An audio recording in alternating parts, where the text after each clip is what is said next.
Welcome everyone to our first semifinal matchup in our Emerald Draft League between the second seed Cheezers versus the third seed Pandas. My name is Epileptic Unicorn. Joining me today is Kamuchi and Void Bullet Angel. How are you guys doing today? Doing pretty nice. How are you, Void? I am doing great. I'm excited for our matchup today with the Pandas and the Cheezers. I've been so excited all week. All Stars was a taste. Now we get the real thing. Yeah, Cheezers immediately with a zillion ban as we didn't get a ban from Pandas? Pandas ban? It's just on brand with, starting the game 15 minutes late because players weren't here. Important to note for people that MBK is not currently playing and Scooter Sasha is subbing in, so it kind of seems like Scooter is becoming a permanent resident of the Cheezers. Hey, we might have some technical difficulties as they're trying to get a new new draft going here. Might be getting a new draft link going here as the issues extend to pick ban as well as lining up in the lobby. Yeah. Anyways, we already see Cheezers' game plan. They want to get rid of the zillion because a lot of Pandas successes from having the backup of a zillion ulti, especially when Sonic ultis as Trinamir. Which is interesting because I don't think anyone would watch those games and say that Zillion was the deciding difference maker, even that the Zillion was like a good contributor to those games. It just so happens that when they pick Zillion, they win so hard it doesn't matter. So. You could argue that Zillion just increases the, how much of a dominant victory it can be. It gives them the confidence to win. It lets them be over aggressive and get away with it.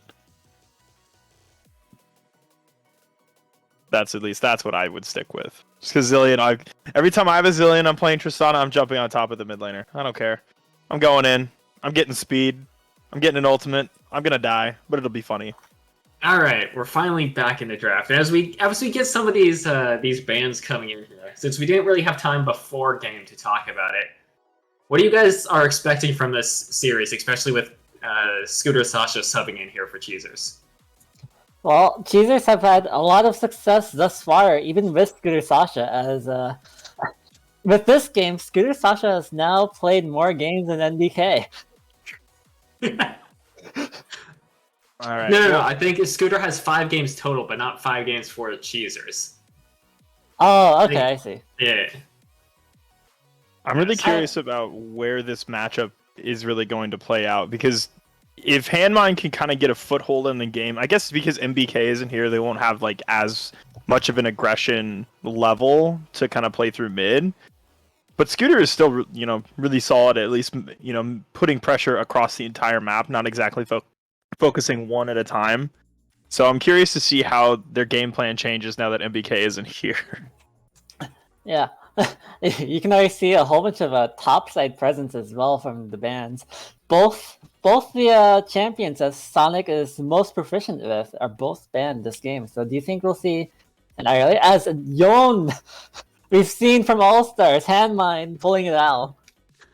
There we go. Just the first pick lock in on the Yon. I like this. It's one of Handmine's best champions. I also don't think that anyone would come into this game expecting there to be a lot of resistance for Handmine to win mid lane. So just early picking one of his best champions and going with it, I think, is a solid strategy. Mm-hmm. Yeah. The Maokai itself, though, it's definitely a good power pick you're giving up still, even though some people, as in Unicorn, doesn't think that it's a power pick. It's not a power. It's a power pick. You can flex it to 3 rolls. All right, first of all, no, you can't. There's no way Sonic's playing that.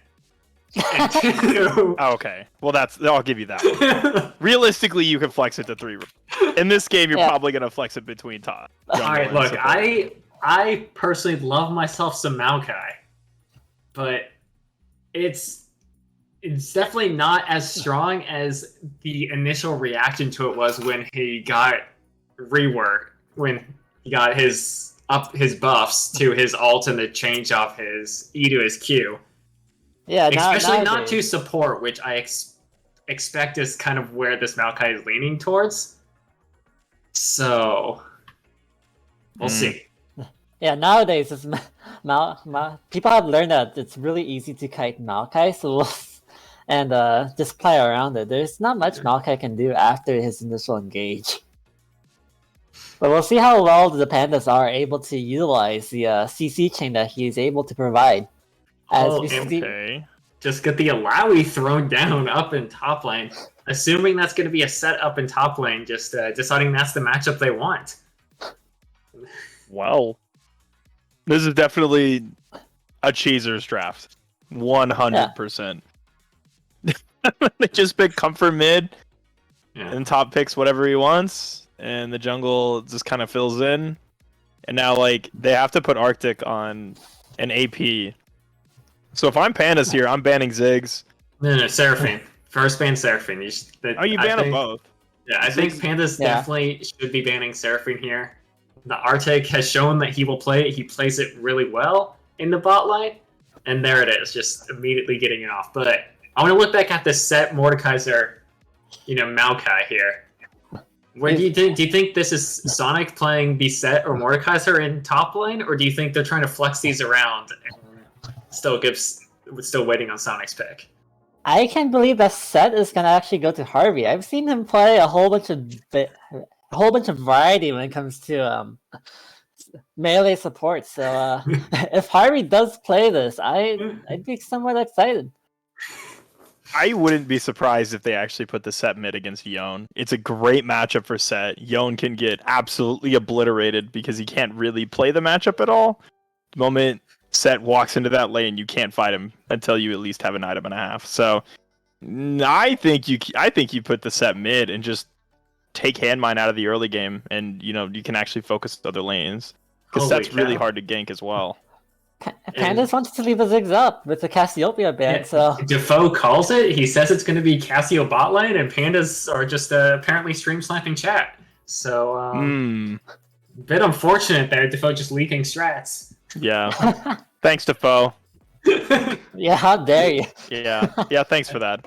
As we get some more AD carry focus here in bot lane, but Ixie just locks in the Twitch blind without seeing any of the bot lane matchup. We've seen a lot of Ixie Twitch. He doesn't like to stay in lane too much. He'll be roaming around and trying to get any lead he possibly can, even if the Cheezers want to go an even lane. I want to see that huge roam threat that Ixie is always willing to put out on all of his AD carries. As we did get an unexpected Ziggs pick here, trying to round out the AP for the Cheezers. Alright, so the only thing I don't like about the Ziggs is just Ziggs team fighting just pairs so much better with lots of crowd control. And so far they have Zinzao knockup and Yone ult. And I get the second stack Yone Q. And they're just going full harass bot lane with the Ziggs Zerath, so the backlane is going to be very vulnerable to ganks. Especially from a Maokai jungle here, or support can easily set up that crowd control. Yeah, so we'll figure out. Nami? Come on, is it gonna be a... Oh wait, is it going to be a set mid lane then? Versus the Yone? I called it. Alright, that's it. That's an interesting pick. Picking Soraka into this lane here, and just in this game, really, it seems a little ambitious. Yeah, there's going to be a lot of poke that Soraka is going to have to heal through, especially during this laning phase. But it does follow up with what Pandas generally like. They want a support that can save people. They want that backup R, the backup ultimate. And Soraka is definitely one of those champions that fits their style. Mm-hmm. Yeah, I could foresee them getting just poked out bot lane though, completely from you get after one base, the Ziggs and the Zerath just start hurting. way more than the Soraka can really sustain if they start poking at the Soraka as well. Yeah, but remember, this is Ixie we're talking about. He doesn't play for lane. He plays for roaming and getting kills. Yeah. Yeah. Definitely one interesting thing to note in this is that before these bot laners of the Ziggs and Xerath come back and actually get some mana, it's actually going to be should be very easy for Ixie and Harvey to get lane control here if Harvey's able to land a couple Qs. Because the base damages on Ziggs and Xerath aren't that high, and they're very mana-hungry champions. And as much as Xerath's passive is all about, oh, I get mana back, it's not even close to compensating for how mana-hungry he is in the early game. So if they can get early control and just never give Arctic and Neos a good time to reset on a good timer, they could definitely just put them out of the game and find good opportunities to, like Kamuchi was saying, Ixie just rolling up to mid lane stealthed, or even go up to top lane and get good lane swaps off. Yeah, They're both gonna be... Oh, go ahead. I was gonna say their Cheezers are probably gonna end up playing for a 4-1 here if they're gonna have Alawi sitting in the side lane fighting, Mordekaiser or Set. I guess we'll figure out where they decide to put the two. But Sonic did lock in the Set, and her Omen locked in the Mordekaiser. However, mid and top laners can swap freely, I believe, in games. So we just know that Sonic is the one who's playing Set. We don't know if he's going top or mid. Well, I guess we'll find out then. But either way, the ability to just completely siege towers with not only one, but two hyper poke champions, and a decent lack of engage. Obviously, the Ziggs can pop out of nowhere and start deleting the backline, but without proper follow-up, he just gets absolutely deleted and jumped on by the Yone and the Xin Zhao. Because Xin Zhao can, eliminate half the fight by splitting it up. If they do get onto the backline, he completely just disrupts the fight. So, also, Xin Zhao is probably one of my favorite picks into Twitch because he can never get within your range of your R unless you're super far ahead. You're always going to be surviving the front line and ignoring the Twitch until later in the fight. By that point, you've got Conqueror stacked or you've got Lethal stacked, whichever rune you're going, and a lot of the time, like pre-6 item Twitch, you're going to be able to bring him down in a one-on-one. So, curious to see how these fights will play out. I think I like the Pandas draft better overall, just because they have a little bit more consistency throughout the team. Cheezers is a little all over the place, and I'm not sure I like the lack of CC for the Ziggs, kind of what Unicorn has, initially said. You like having lockdown to guarantee damage. Kind of lacking here on Cheezers. Yeah, Cheezers is definitely one of those higher execution comps that you have to know what to play around. Know how to peel your backline, even if you don't have the CC, and try to deal as much damage as possible.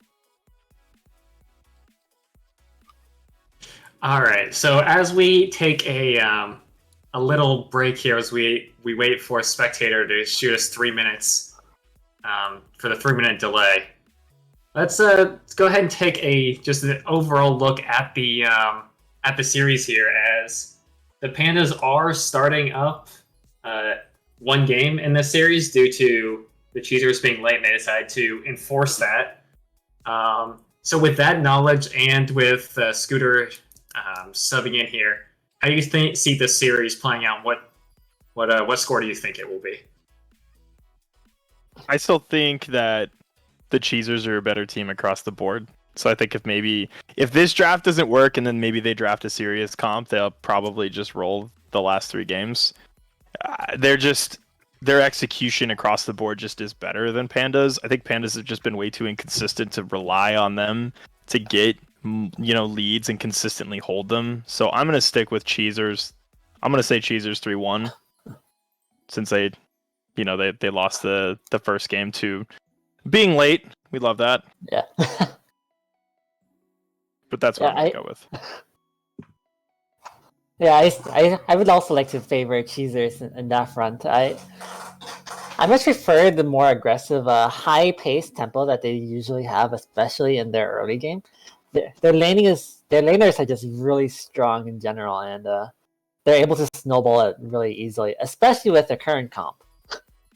it's definitely one of those things where I can see them getting away with this. Mm-hmm. Alright. Nice. Go What ahead. about you, Unicorn? Well, I personally think these teams are much closer than you guys are giving them credit for. Originally, I was going to say Cheezers in a 3-2 victory, but because of losing game 1 and how close I think this series is going to be, I'm going to swap it to a Pandas 3-2 victory over the Cheezers. And I expect there to be multiple extremely one-sided games in this series, rather than, I guess, 4 at this point, really close back-and-forth games. I think both teams are just extremely volatile, and stuff can get out of control really quickly for the opposition. Well, I definitely think, and another thing to kind of keep in mind here is that did they flop Omen to mid, or is Cabe still mid? Yeah. Okay. Kaib is playing jungle, and Okay. so we'll see. So they did shift around a little bit. They lined up with Omen at mid. Yes. So it could be Omen mid, but I believe, if I recall correctly, that top and mid laners can swap in game where they're going. So that's technically where they lined up, but they could be playing either position. And I honestly, I guess it depends on how you view it, but I think it could be just a reasonable thing to have Sonic swapping mid to match Handline. Not only does he have the really good early game matchup in the set versus Yon, but you're also putting your best player versus the enemy, not only the enemy's best player, but the enemy's like focus where they try to play through. So I think that could be a pretty good strategy for Pandas if they do end up putting Sonic mid lane. However, you can also see the other side of the coin of, well, we're going to get Sonic ahead and hope that he can be ahead of Handline if they both play separate lanes, but we will have to see what they end up deciding to go with. Interesting. All right. And we should be getting to game here shortly, and there we go. As we loading in here, and it looks like Sonic's hovering around mid lane, and her Omen is hovering around top. But there's always time for them to swap back and forth. But Sonic doesn't have TP, so that might be a big tell here that he's trying to match Handline at mid. Yeah, I mean that would be a pretty solid game plan. You're gonna match the two best players in the game at each other and just see who can win the better micro game. I know I've talked up Sonic's micro game a lot, and I've also talked up Handmine's as well in terms of how well they can really play. So now this mid lane matchup becomes very interesting, even though the matchup is favored towards Set because of how much stronger Set is as an individual champion against Yon. Like, he really just can't play the game. I'm curious to see if Handmine actually has the skill set to kind of mitigate the pressure that the Yon is going to put out, or the Set that can put on in lane. So this will be an interesting mid lane. Very, very excited. Oh, and actually the Cheezers see the lane matchup and are swapping. Yeah, they caught it on early on, so they're taking the gambit here, as they could have had their rune set up to have the proper matchups that they were expecting. Yeah, maybe if we can click on get a selection on Yon here and see if he has the MR runes, because if he does, that would definitely make sense for him to want to be swapping. Actually, it looks like he has armor runes. Oh, interesting. So he's gonna win this one. He's just gonna kill her Omen, and that's Omen first blood going over to Handmine. Armor runes be damned, he doesn't need them if he just kills him level 1.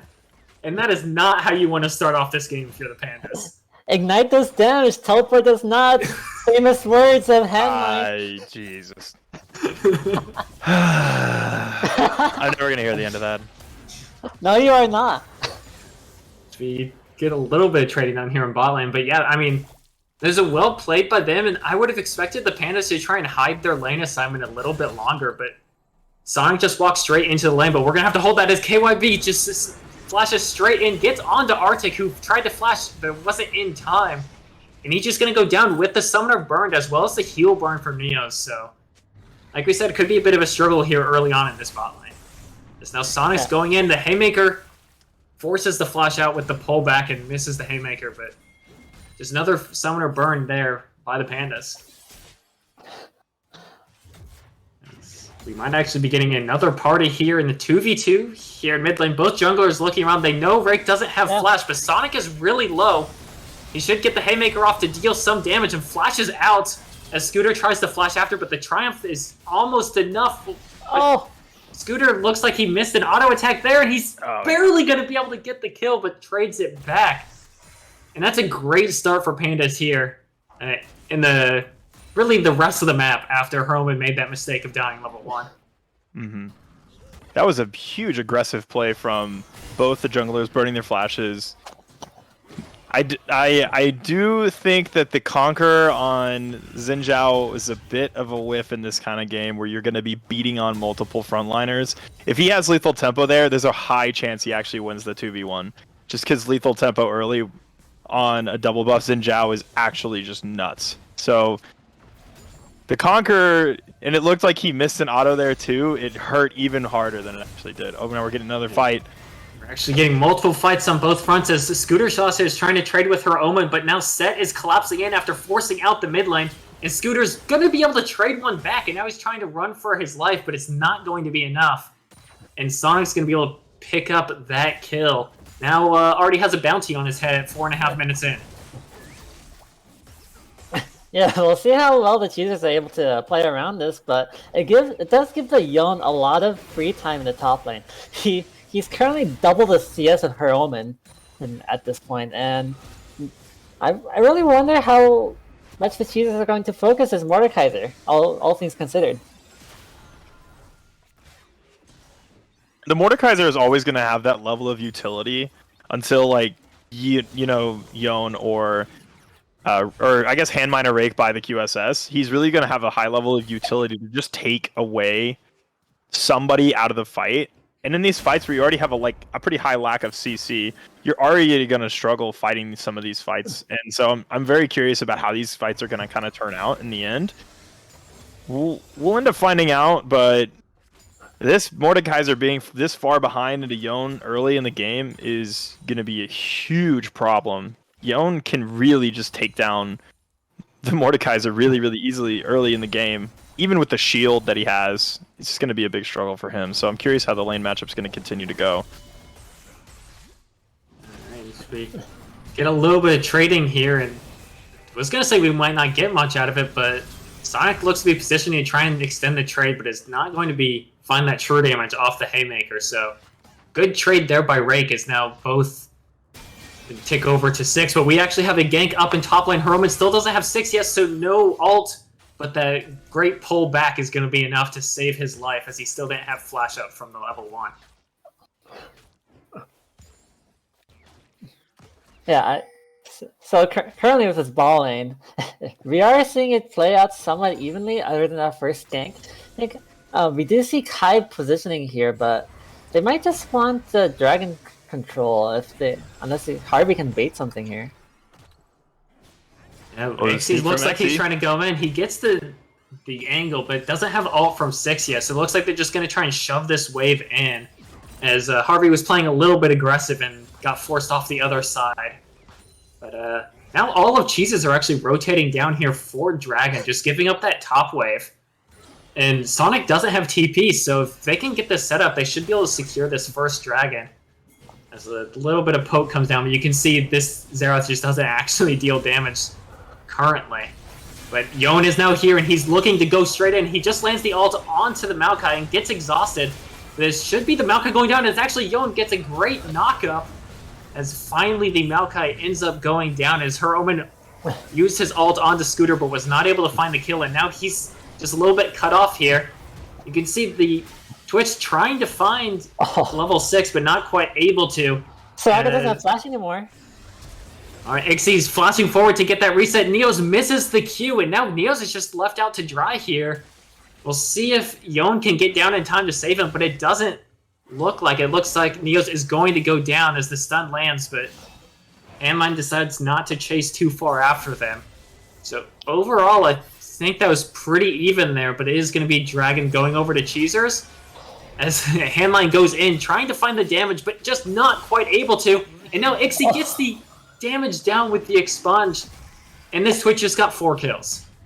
Yeah, the Soraka really bringing in a global taunt currently.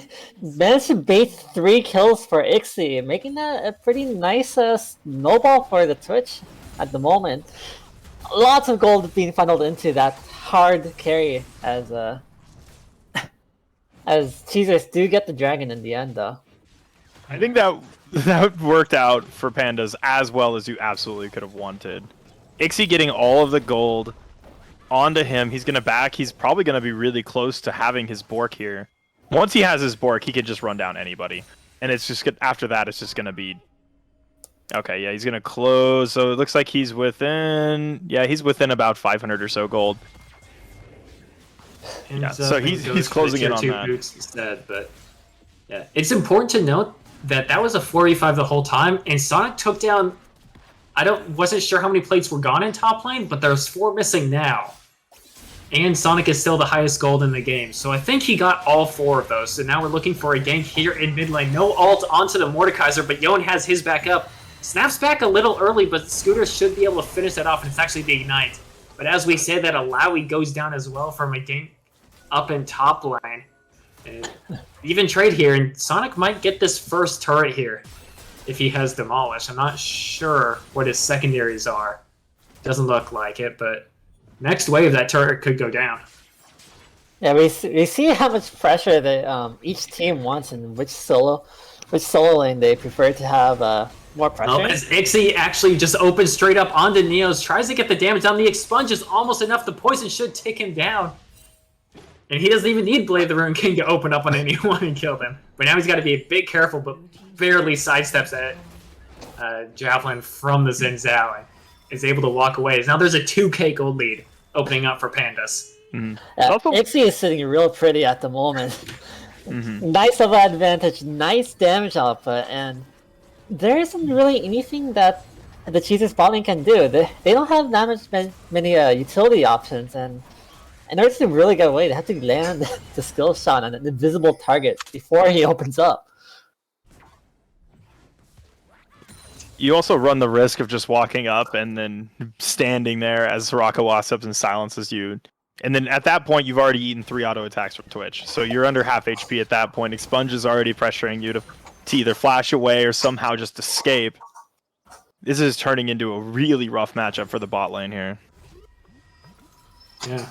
And there's really no way to stop the Twitch from autoing from this bot lane. All of their stops and pressure comes from the top side of the map. But with these 2 mages who have very low damage, and they have a displacement and a really short stun between them to try and slow down the Twitch. But if they, like you said, just get that silence dropped on them from the Soraka, they're just going to stand there and die, not being able to do anything. So, Soraka, putting in a bit of work here. I don't know if we can get a selection on her. I assume the Soraka is maxing Q. But it's Harvey, so you never know if he's doing something weird. And he is doing something weird. He's maxing W. You get a lot more value from the W if you have a maxed out Q. The region is really most of the Soraka healing. With that. True, it's the region, and it's the below like 40% health or whatever when you get your bonus healing done. Yeah, the ambulance passive. Oh, ambulance passive. I want to take a quick kind of peek at the Xin Zhao build here, opting to go Chempunk first item. Arctic's dead. Ixie? Ixie has Bork here. He opened up out of the minion. I don't think he wanted to opt in for that. Alright, now Kai's just flashing straight in. He should be able to get onto Arctic, but goes for Neos instead, under the tower, but gets the root up. But the stun actually lands on Ixie after he popped his ult, so great disengage there by Cheezers and a little bit overforced there from the Pandas after they walked away from the original. Yeah, that was a lot of resources burnt just to try to get not much, and Dragon is coming up in the next 30 seconds. I'm not sure if Kai will have But Arctic tries to go and get the eye from the Herald, just walking way too far forward, and KYB just jumps on him, and they have the damage even without the ult on the Twitch to take him down. And I mean, that's just positioning you can't see here in these games if you want them to go well. You know, it was a boost in confidence for Arctic. That flash and ulti onto the Xerath, totally worth it. As now we see the Ixie roam onto Rake, we're gonna see how much damage he's able to output. Already forcing the flash into the Alawi. Yeah. This looks like that's gonna secure them Dragon. Mm-hmm. The Cheezer is really going to start to struggle here if they can't really control any type of vision. You basically start getting worried that Twitch is at any point in time can be just literally anywhere. And so he can always threaten somebody's sideline or somebody in the jungle because you never know where he is, like exactly right now, like this. As the Twitch hasn't popped the ult yet, just going straight for Arctic, and looks like he's going to have the damage. The burn should take him out. Not even close. And the Xerath ult comes in. He misses the second shot. And why does Spectator think we need to watch? It's because there's a gank going on to the Xerath as he's ulting with both Sonic and Kai being there. And Scooter tries to go in to help disengage and pops the ult to send them flying back, but Ixie still has ult, so they really need to start running away. As Ixie? Nah, he's just going to recall. He's not going to try and dive tier 2. Unfortunate. As much as we would love to see that. As much as we would love to see Ixie do some more crazy shenanigans, I know he wants to win this game really badly. Go up 2 games on the Cheezers would be a huge thing for them to be able to draft around. They've got a lot more time that way as well. So I know he's going to play a little bit conservative in that regard, but I know he's going to go for these crazy plays. So we'll see how he ends up playing this out. But if he opts for, looks like he's going to opt for Kraken second. He's just going to absolutely melt this entire team. Yeah, just constant max health damage coming out. Like, blowing up any type of frontline that Cheezers are probably not going to be able to build. A lot of the champions builds are based around damage. So it looks like Alawi went for the Black Cleaver first item. So can't say that's something I see people rushing very often. How do you guys feel about this Black Cleaver first on Alawi? I think it's horrible. I'm gonna be honest. There's no armor aside from the Maokai, which you're not primarily fighting at all. He would have just way better to opt into the Sunder to just get the health, the percent HP, and the healing to deal with Set. Being able to trade the HP back is just gonna be way better than like the minimal shred that you're gonna get on the Maokai whenever he decides to fight you. It's just a waste of an item, and honestly, just kind of puts him decently far behind in terms of tempo in the lane. Yeah, a couple seasons ago that would have been good. Alright, but Ixie actually just opened straight up, but Rake looks like he might be tanky enough, but is that poison going to take him down? No, he's barely going to survive. And now Scooter's looking to go in, but it actually knocks Ixie away instead of just the Soraka, so not able to follow that one up, and really looks like the Cheezers are getting a little desperate here to try and find a play and get this 1k gold shutdown onto the Twitch. Yeah, the challenge going into the Soraka, he thought he would have been able to knock the Soraka away, but even if he was able to get onto the Twitch, I'm not sure if that was worth the cooldowns.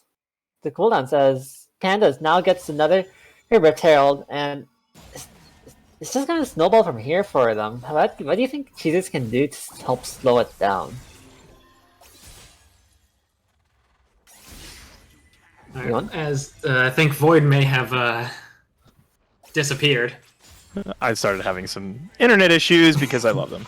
Ah, I see. Of course. Also, Right. Gurg is being Gurg. Alright, Void, use your amazing big brain plays here. How do Cheezers get back into a good position here this game? Being down almost 4,000 gold at 17.5 minutes with a 7-0 Twitch on the enemy team. Ooh. Realistically, the best way they're going to get back to this game is somehow finding a pocket of vision where they can get a pink down and try and catch the Twitch out. If they get that shutdown onto either hand mine or onto maybe Arctic, you actually will just, you can flip the gold and get an item onto one of those 2 carries. There's a pretty nice possibility, or maybe get one of these picks here. They need to be able to flip the gold a little bit back into their favor. You can't really, you know, stop the Twitch from scaling at this point. It's a little too late just because of the gold lead he already has. So what you need to do is try and get that money from his shutdown onto one of your primary carries. Realistically, Handmine is probably going to be your most powerful member that you're going to be able to get that money onto, who's going to actually impact the fight the most. So if they are able to find some vision where they get some pinks down, hopefully around in their jungle, maybe they send Arctic out to be bait, and then just completely collapse onto Ixie to try and find a pick. That'd be the easiest way. But beyond that, it's really tough because Mordekaiser can just take the Yone out of the fight and just take him away from the Twitch. And at that point, there's no threats left onto the Twitch.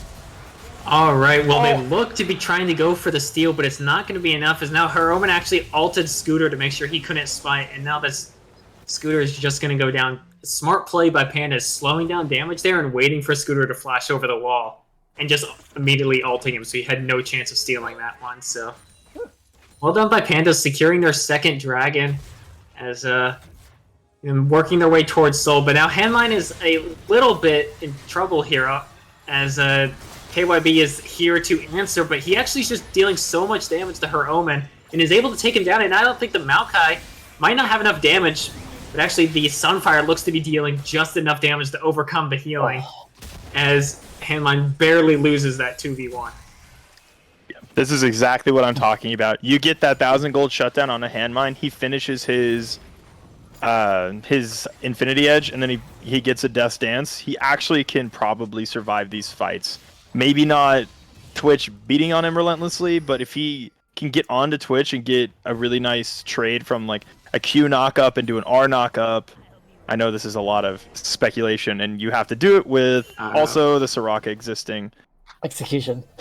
Yeah, execution is really difficult at this point because they drafted themselves into a corner. As he walks up and just immediately gets ulted, and Zixi flashes forward after getting knocked back to secure the kill. And all right, there's their 5-minute window. Ixie has no flash. Can they get this 1,000 gold shutdown? Yeah. Now the window is here. It's gonna be real hard. They have a 5-minute window to kill the 10-0 Twitch. They got to get money onto Handmine. And here, you could even see 10k gold from Ixie. You're not going to slow him down. At this point, he's going to be at his 3-item break point in about he's almost closing in on his, I assume that's probably going to be a Phantom Dancer, which is what I would build. He's closing in on that item. He's probably, about 1,000 gold away from that. So he's going to be 3 items here, basically on his next base. And realistically, he's going to get 1 or 2 kills and just base on it. And then he'll have 3 items from there. I don't think the Cheezers have a way back in. If they can pick up this kill, get it on Handmine so he can finish his Infinity Edge. Looks like he... Yeah, no, okay, so he's still building the Infinity Edge. If he can get that, maybe get started on the Death's Dance with some armor, just so he can survive a couple autos longer from Twitch, there might be a way back in. Nope, they're just going to do Baron. They're just going to do a 21-minute Baron. Close out this game. Much damage for this. Yeah, nice they're just way too strong. The tank Maokai just isn't ever going to die to this the giant worm. It's just going to die. It's okay, it's okay. Xerath completed his lootings. There's 21 minutes. They're scaling. Well, with an earlier point that you mentioned, with you need the vision to actually spot out the Twitch so he's not able to get any of these flanks. You really only see one vision ward for Cheezers, and at any time actually.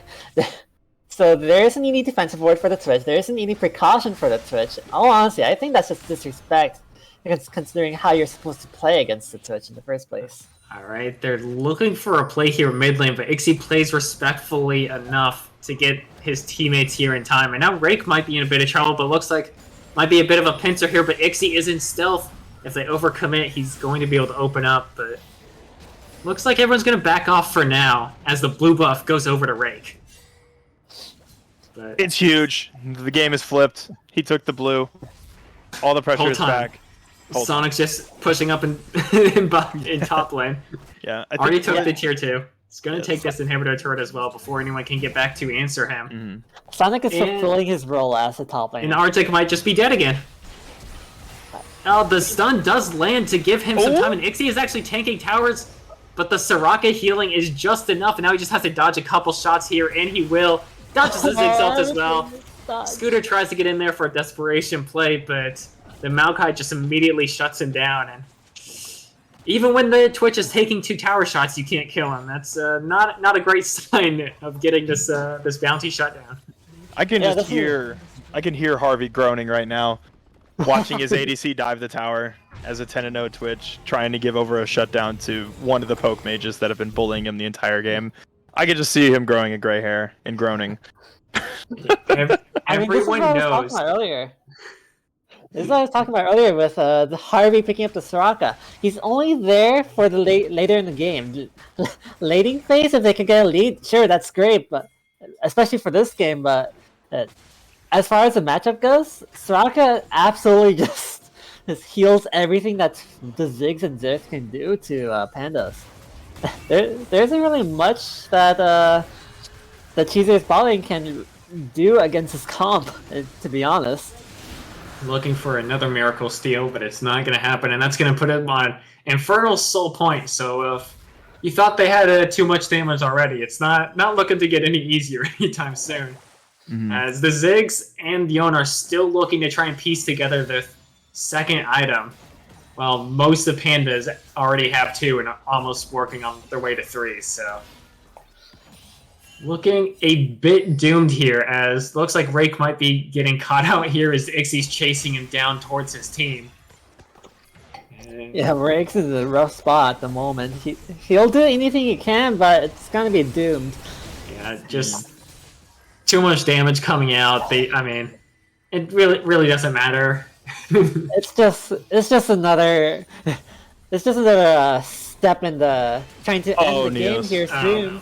There's 2 kills now, and when you die in 3 auto attacks from Twitch, the game is a little doomed, as they really haven't even found an opportunity to try and set up any sort of fight. They've just been letting this Twitch pick them off from stealth, and when he can just walk up face first into both your carries and not care, you know there's a bit of an issue, as they're going to take down the inhibitor turret. Now Scooter's looking for her Omen, but her Omen's just diving under turret. Maybe not the wisest decision, as he is going to go down, handing over another kill. You know, wanting to give the Cheezers a little bit of hope, but I don't think 300 gold on this intel is going to be enough at this point. Yeah, I mean, if you also look, somebody we haven't really talked about a lot this game, but Sonic is actually rocking a load of gold. He is keeping up with his insanely high CS numbers that he had in the normal season, almost eclipsing 200 at this point in the game, rocking probably around the 8.5 mark in terms of CS. His finishing his 3rd item, even before Ixie is finishing his 3rd item. A lot of that plate money that was early in the game when Handmine went bot, trying to make those plays. There's just so much power coming from the Pandas. I don't really see a way back for the Cheezers to somehow make a play back. So this is going to be a miracle win if they can somehow find a way back into this one. Well, you know, we've seen Ixie throw leads before. However, normally he does that on Tristana, so might be a little harder for him to jump into the enemy team as Twitch.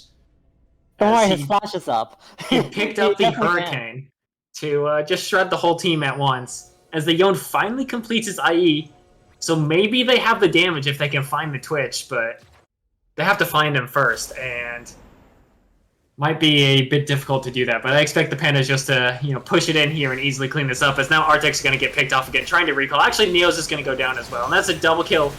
Not quite over to Ixie, and he's actually going to go down the 1k shutdown over to the Ziggs, as now the Cheezers are looking for more.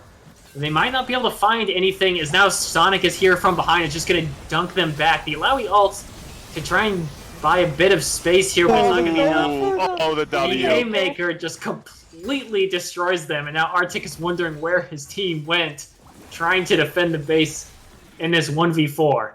But objective complete. They killed Ixie. They did it. It cost them 4 people, but they killed him.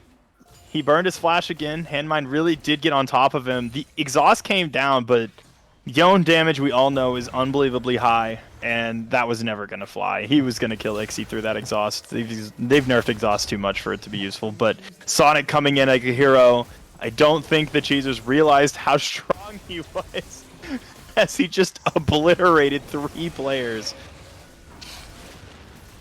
And now we just get back to the Baron perspective. Ooh. We come back to live, and we just get a topside solo Baron. No one knows anything that's happening. The TP coming in at the last minute here by Mord to get himself out of a little bit of a dangerous spot, I guess. But they do end up securing it. And with Dragon coming up in 40 seconds, it's going to be Cheezers looking for another miracle last stand to try and stop the Pandas from getting this Infernal Soul. Yeah. Well, so for next game, I currently really like Panda's strategy. Having her as Ixie walks forward, but he's just baiting the team, and the ults come out, and he takes a lot of damage, but the Soraka is able to heal him up. But Handmon actually gets on top of him and executes, but now the fight is not going their way, as once again Sonic lands a huge haymaker, and looks like he's going to get a quadra kill. No, then Maokai is going to steal that. And they should just be able to run it straight into the base and end the game from here with these 30-second death timers. It looks like Pandas is going to take the early 2-0 lead over Cheezers. Yeah, so as the Pandas look to try to end this game using the Blast Plan, I really enjoy their strategy. Having her Omen lane swap and then into a hey, I'm going to be useful no matter what you do to me in lane. We've seen this strategy plenty of times before, especially against Sonic the Rock. But now that Sonic is on the same team as her Omen, they're able to utilize that strategy and have so many threats on their team. It's looking doomed. Game 2 goes to Pandas, and will we see Cheezers be able to come back with a 3-0 Silver Scrapes? All right. Void, what do you think after the results happen from that game? What do you think Cheezers need to do to come back in this series? Especially they are now down to match point. One more loss and they are eliminated. What do they need to do to come back here? I think I've said this a lot, but I think they just need to simplify the draft. They're just kind of picking, whatever. They're just kind of they're picking some whatever drafts. I feel like if they just shore up the draft, pick something that really works well together, I think they'll have a much better opportunity at winning. First pick Yon. Sure, it's great to get Handmine on a comfort champion, but he almost functions better as picking counter picks because we know his pool is very, very deep. He can easily counter pick anything that the Pandas are going to bring out. I would like to see them hold the mid pick since they're taking blue side here. Last pick, Handmine, give him a favorable matchup mid. Let him just carry the game. Because even there, he was getting the picks onto Ixie like when he needed to get them. He just never had the opportunity to actually make those happen. His team just kind of melted around him as the bot lane just kind of got a little bit ran over after the first 5 to 10 minutes of the game, where Ziggs and Xerath, the way you called it, Unicorn, is that they just couldn't actually sustain damage against the bot lane, and the Soraka and the Twitch just kind of took over the lane with a little bit of help. So I think that the Cheezers can easily kind of flip this game back into their favor if they just shore up the draft, get Handmine counterpick, put Rake back onto what he's good at, which is frontliners that can take a lot of pressure, keep Sonic for taking them out of the game completely, and get Scooter on something comfortable that he can kind of control tempo on the map. We know Arctic can carry and Neos can also carry, but they've been more... Arctic has been really good at sustaining damage into the mid game and really kind of turning it on in the late game. So Ziggs isn't exactly his forte going into these games. I'd like to see him on an actual AD carry and not a mage. I know they want to play these double AD top sides, but they really need to put Handmine either back onto an AP assassin or find some other way to get AP into their comps. All right. We got the Void Bullet rundown here. Kumuchi, anything to add on to that? I just like to add, I still really enjoy Panda's strategy. I like to see them play this proactive team comps, especially with her Omen as more of a utility character and letting his other lanes have a lot more pressure. We know that Sonic can hold his own, give the lead to Ixie, and I think that's just a solid game plan right there. They're able to you're able to see what they can do, especially with all the pressure that they're pulling out. All right, and with that, we are getting straight into pick bans for our game number 3. As Cheezers have being the losers get side selection again and decided to go to red side this game.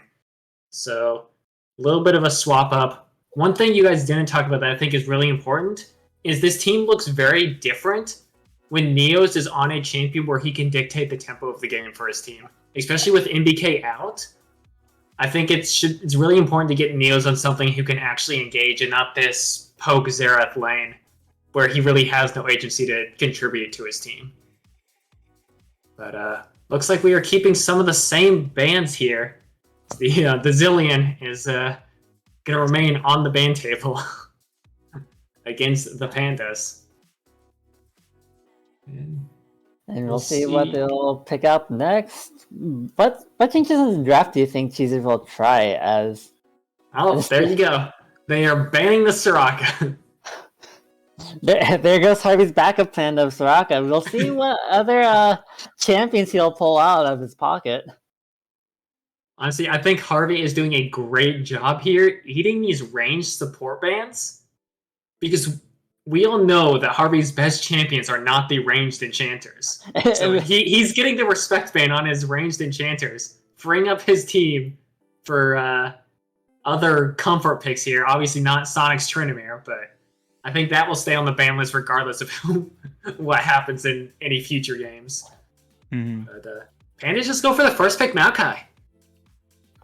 I'm not surprised. It was really consistent for Kai. It's super easy to path with, super easy follow up, hard engage. He kind of just covers a lot of areas that you really want to come from some point or from some champion in either jungle, top, or support with lockdown and follow up CC. So not surprised. Worked out very well for them. Ooh, Cheezers are going to go to the Seraphine early. Looks like they are going to most likely put Arctic on Seraphine or Neos on Seraphine. So I guess that's a great flex pick for them bot to hold some pressure. And that is, I think that's definitely something that is a good adaptation from them, rotating their priority to pick up this Seraphine early on. It's been a very strong pick for really everyone in the league so far, and they're actually just going to keep with the strategy of blind picking this Yone here. So we'll see if the Pandas just answer it again with the same matchups they did last game. Yeah, having a set there already locked in, and maybe we'll also get Mordekaiser, because if they're going with the strategy again, they prefer her Omen on probably just another tank, as Samira gets locked in for Ixie. Now that's an interesting one. Just calling out the Seraphine bot lane and deciding that you're just going to blind pick the Samira straight into it. I mean, to be fair, Samira is a great counter pick into the Seraphine ultimate as well. So you just hold the W as long as you can and just force it out. You can just block the entire ultimate, just make it worthless. Woo! Oh, Kindred. Okay. Now we got an interesting pick. I still don't like the own on hand mine. I would have liked them to wait until second phase to actually pull something out that's a little different, but I guess this is the strategy that they want to stick with, is keeping these AP bot laners for Arctic and keeping Handmine on some AD assassins. So we'll see how it plays out. I'm not a big fan of it, but I guess if it works for them, then it works for them. Harvey's still really getting a lot of respect, man. But when this game starts, all eyes are going to be on the Kindred. How many stacks do you think she's going to be able to get? How much pressure is she going to be able to land? Kindred more pairs well with more higher CC comps than anything, just because she doesn't really have much setup herself. So I'd like to see Cheezers round out something think that's easier to execute, one might say, compared to the last game. As Pandas, Pandas don't want to play against the Twitch. That's interesting. One thing I will say, I really actually think Kindred is really strong right now. However, I think in the lower you go in terms of your average skill level, the Kindred success depends even more on that coin flip of the Scuttle Crab. Because if this turns into a game where Kindred loses the coin flip on that first crab, and then wherever the crab spawns next, that side of the map falls behind, it can be really hard for Kindred to ever start rolling and getting those stacks up when she has to get that first one off of the Scuttle Crab. I would even look further onto the Kindred to be how much priority are they going to get on their solo laners? Let's go! We get the Tarek! The insta-lock Tarek. Tarek Seraphine botline! They are going for Giga survivability on this team. 2 invulnerability ultimates. Oh my lord. They are just going for invulnerability. We are getting the Zac support, ladies and gentlemen. We are getting the Harvey Zac support. Actually going to be Zac. We're getting Zac support. He has sworn by this pick. He believes it's the best pick with Samira. And okay, no. Well, that's not it. No, they have 30 seconds. They have 30 more seconds. You better lock it in, Harvey. Do it. Yeah, it's locked in. Yes. Okay. Alright, Void. As Harvey's name in another server is Void lost to Zac support. I don't want to talk about it. I don't want to talk about it. You had first-hand experience against this Zac support. I need to know how I also have first-hand experience with Harvey Zac as Samira. His Zac is not that good, so they are obviously going to take an L in the bot lane. Okay, what is going on? Is this Rake taking? Is Rake taking Yon top lane? There's no shot. Where are they going to put this Karthus? This is interesting. I'm getting word that it's a Karthus top. So I don't believe that. Production is lying to me. There's no way Rake is going to take this top lane into set. That is a death sentence.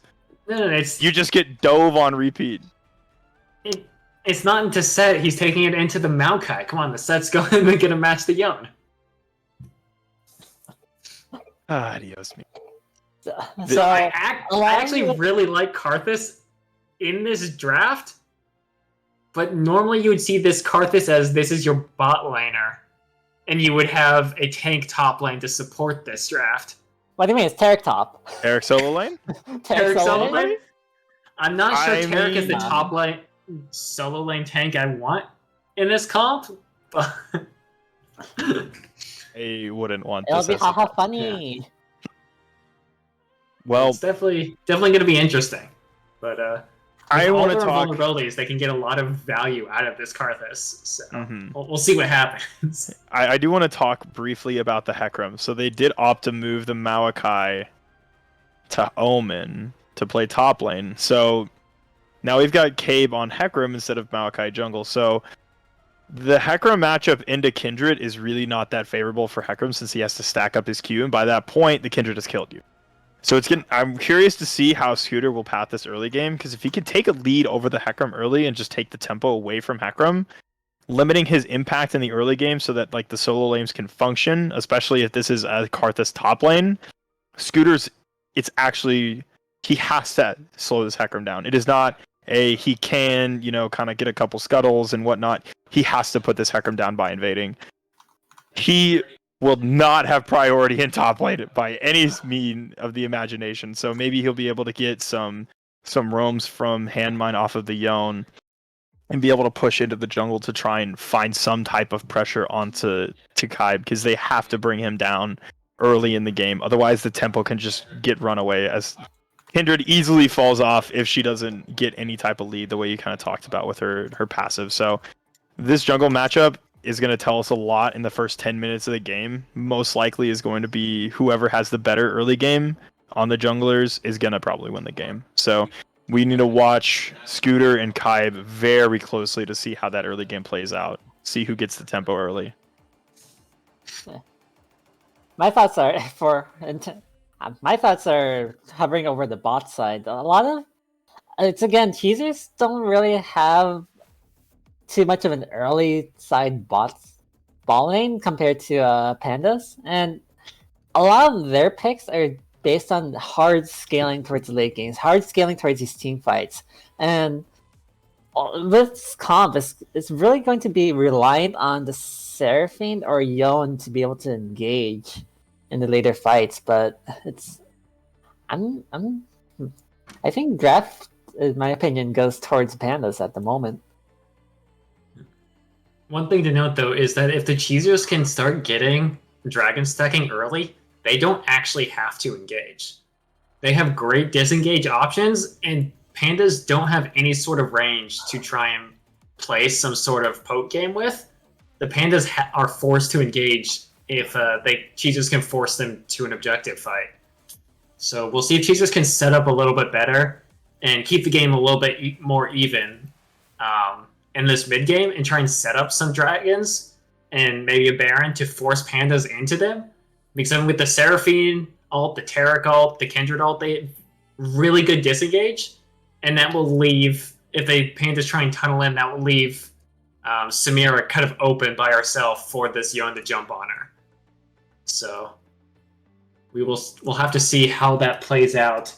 But for now, I think we're going to take a quick break while we wait for a delay to catch up. And when we come back, we'll see Game 3 versus Pandas and Cheezers, as Pandas are on match point 2-0.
And we are back for what could be the last game of our first semifinal matchup here between Cheezers and Pandas, as the Pandas are up 2-0 and looking to close this series out rather quickly today. So we did a bit of discussion during break about how we think the Cheezers comp is a lot easier and better for them to execute this game. Do you guys want to, maybe go into that a bit here, as teams are looking just to standard square off level 1 here? Yeah, I think that it's just a really simple draft, at least. Well, I think the Pandas are the ones that you were trying to say. Pandas at least are the easier comp to play. Yes. Yeah, okay. The Pandas are the easier comp to play on paper because it just synergizes well together. Disruption, get the Samira kill so she could just pop off on the fight with just loads of CC and disruption everywhere across the map. So, whereas the Cheezers, once again, are picking a comp that very much relies on them out executing the Pandas, getting this Kindred a lead, and then just kind of taking over the jungle, keeping Hecarim out of the game, and forcing the solo laners or the bot lane to kind of pick up the tempo on kind of keeping the Cheezers from just kind of taking over the game. If they can allow to scale into this game, I don't believe that the Pandas have the ability to actually win it because of the damage and scaling that the Cheezers have. So it just very much depends on what Scooter does here in the early game. Right. As you already see the Set and Yon brawling out, you can already see how well the Set does into Yon as Pandas planned originally. And it's important that this game, Handline actually went for the Doran's Blade instead of the shield like he did last game. So if he gets punished a bit not having that regen, as already having been forced to use his potion. But I don't think anything too crazy is going to happen here super early on. Neither jungler is really looking to hard gank early on, and there shouldn't be too much setup in the lanes with if people play, at least half respectfully. So, see, but it is end up first strike Karthus up in the top lane. We get a little bit of a trade going, but you can see her Omen hasn't been managed to pick up any CS yet. Finally, we'll be able to pick some up as this wave gets pushed into him, but just looking to hard force it, as actually Seraphine just has her flash blown as Harvey almost finds the knockup and now pops the Ignite in the extended trade and trades flash for Ignite there. And as Scooter is also looking for a play here, the Haymaker comes out to buy some time as the second Q from Handline comes in at the last second and gets first blood onto Sonic, as now Harvey forces the other flash out of bot lane. And I said there might not be a lot of action, but Harvey is looking to make sure there is action down here in this bot lane. Oh, that was disrespect on how much burst they had. The Kindred auto stacking really just adds so much damage that I don't think Sonic was really expecting it. Can we check? Did Kindred have Sonic mark there? He has Kaib marked. Okay. No, I was talking about the ability. Yeah. Auto? I was just talking about if he managed to get a greet a free stack, but her Omen is not to be careful, has to flash away. No, he flashed too late. And Scooter Sasha is looking to take over this game. Scooter Sasha's 2 for 2 on people not expecting the burst. A lot of disrespect going towards his Kindred, as this volley has disrespected the Zac engage. But now, Kaib's just gonna be hovering, but... Kindred has such a huge advantage now over the Hecarim. Being able to get these stacks, it might even look to get this other stack as he roams into to get the Grump as well. That's a great position for Kindred right now. Gonna have to be a bit careful here. Set is actually gonna be the first one to move, but as we say that, Harvey finds another engage here. Not quite able to find the damages. Now actually might take some return damage as Ixie dashes forward, barely out of turret range, but has to flash away from the Taric. And finally an engage goes wrong here down in bot lane. As looks like we have some fighting up here in top lane as Sonic came over to look for the fight, and the Kindred's just barely going to go down as Heroman finally dies in the trade, but it looks like Rake is going to die here as well once that Haymaker comes up. No! Not quite enough damage, but I mean, Karthus has no more mana. Yeah. Sonic's just going to flash forward and take that kill, and the last few lands, and he trades it back, and this is great for Karthus. Getting 2 early kills like this, you know, accelerating himself ahead of the pace of the game is really going to start hurting if he starts getting his items stacked up. As you can see, he's still a 20 CS lead because Maokai wasn't able to pick up any CS. He just walked straight back top lane and then started fighting Kindred in jungle. Yeah, the Kindred, like I said in pregame, just getting off the ground super quick here and just starting to take over the game very, very quickly. As he comes looking for another cube, getting onto Harvey, but Ixie really good by that Ixie. was well played. Ixie holding the W there. That was beautifully played by Ixie. Now the Kindred getting these early leads and this early lead to pressure the lanes. I mean, look at top lane is already starting to get just obscenely bullied. The CS lead is kind of flipping really quickly. That gank that killed Omen after he came back really, really disrupting the tempo. So this is going to be a really interesting early game now. Kai is up in CS because he's been kind of farming and looking for a gank. Hasn't exactly found one yet. So we'll see how this actually ends up. I'm curious to see how he's going to path now that the dragon is up. Like Unicorn had topped. Looks like he was just farming for gold. Yeah, but oh, okay. the first strike gold. But I'm curious how the Hecarim is going to react and if he's going to actually play towards these dragons the way that Kindred is going to do immediately now that her bot lane is back on reset and they have bot, they have mana again.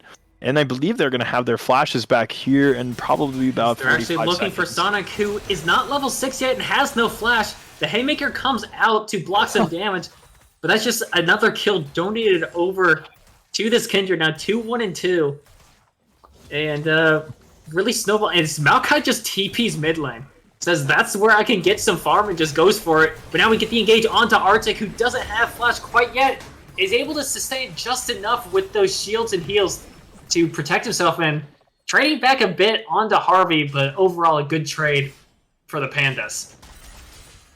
Yeah, it isn't looking too great for Sonic.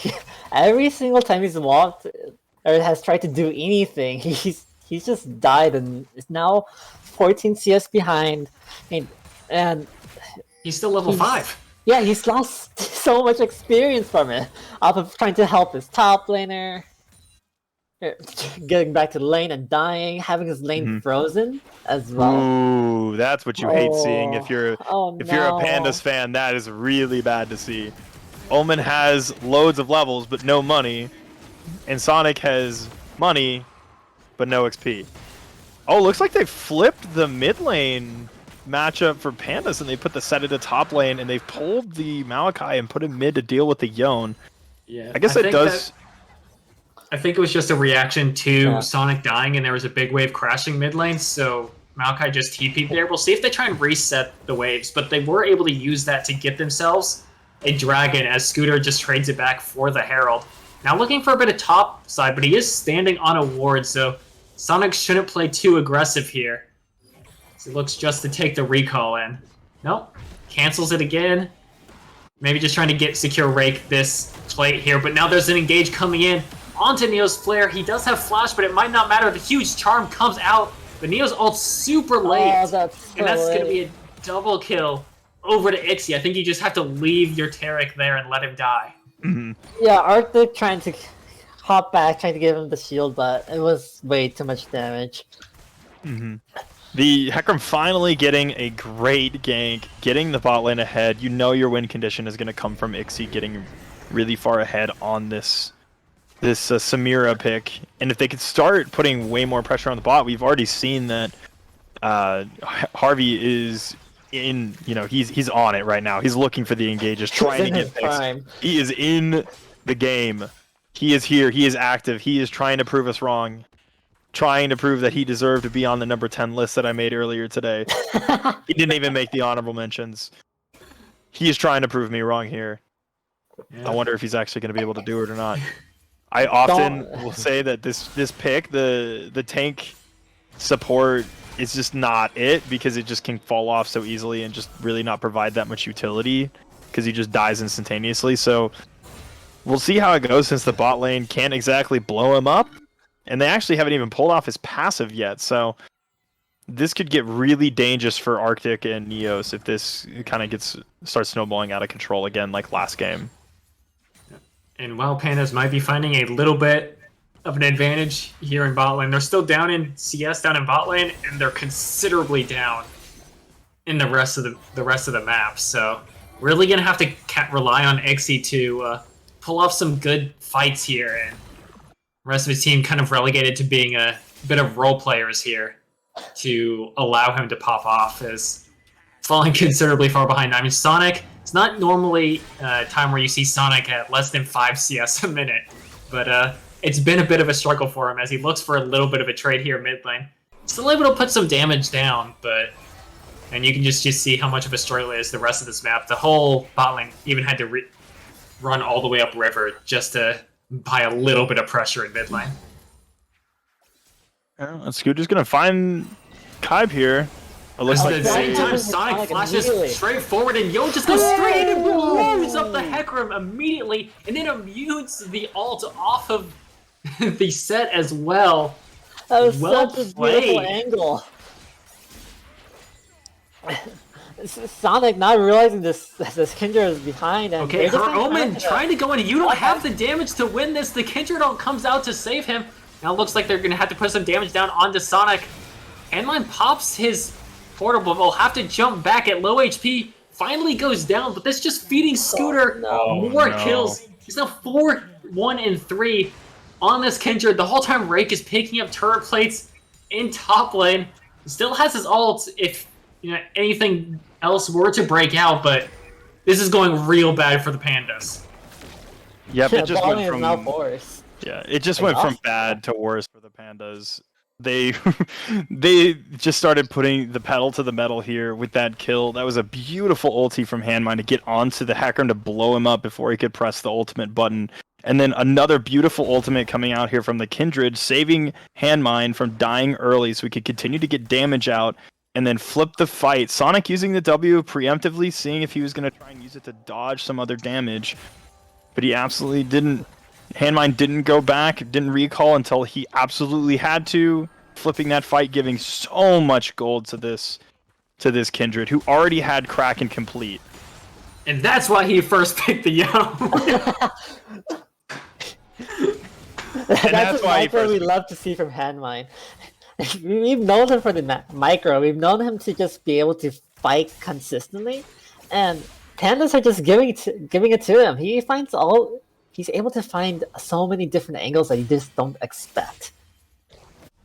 Especially with the Maokai coming in, they just decided to turn straight onto the Maokai, killing him immediately to start off the fight, and And got a little bit of scuffle there at top lane, but nothing's gonna happen there. And Maokai just passing over the 40 CS mark as Cheezers are gonna find themselves a dragon, and now Harvey's in a bit of trouble, but the miss on the Q will give him just enough health to not pop that passive. Like, that would have been really, really good for them, because I believe Scooter would have been able to catch up and get his 3rd mark, I believe, if we can get a caster click onto Kindred to see how many marks she has. She has four already. All right, she's already at 4, so she's hit her first break point to get that extra range, attack speed, and damage off of her abilities. So Kindred already just kind of taking off here. Oh, and Ixie's now being caught out. He flashes away, but the Yoan tries to follow, but he's not quite able to find the angle. So Ixie will live, but that's Karthus ult and Yoan ult down for the flash off the Samira. Yeah, but that flash is so vital for Ixie. He has to be the carry, and just just a defensive sum blown away for him. Does not fancy his odds at being able to do anything within the next 4 minutes. But hear me out here. Karthus didn't get first strike off that ult, so it's worth. Wait, does it go onto the Samira, or does it go onto like other champions as well? No, you get it off everyone. But okay. it was on cooldown when he cast his ult, so he didn't get the money from it. I see wasted value. Understood. That's why you see Karthus just spamming ult on cooldown a lot when he has first strike. not Omen. No. Oh no. He's just just like a the other helpless prop. Malachi. He's a little dead. We don't need to look at that. Yeah, There we he go. has a Analyze. He is a first item force of nature, Malachi. I Building got more melted. MR, even though the damage dealers are actually the most fed damage dealers right now are actually the mid and the jungler. Probably Nice. should have opted to finish the armor item, or It's at least probably finish just one of his going mythics. into Merc Treads. And I mean, if he was, somewhere close to being even in this game, the Force of Nature first item, especially laning against Karthus, has a lot of value, and I assume he's just going for Merc Treads here with that next Null Magic. But yeah, with how far down behind he is, I think it's going to be a while before he gets to his second item, so it's going to be real unfortunate. He's not going to be able to do anything in team fights besides land 1W and die. Yeah, we've never known Heralman to be a CS heavy top laner, especially since he's auto-filled into top most of the time we see him. Eos getting caught here, losing his flash. Not exactly matter. sure why he's standing that far up. Oh no, not Omen getting bullied again. Does Handmine commit the ult?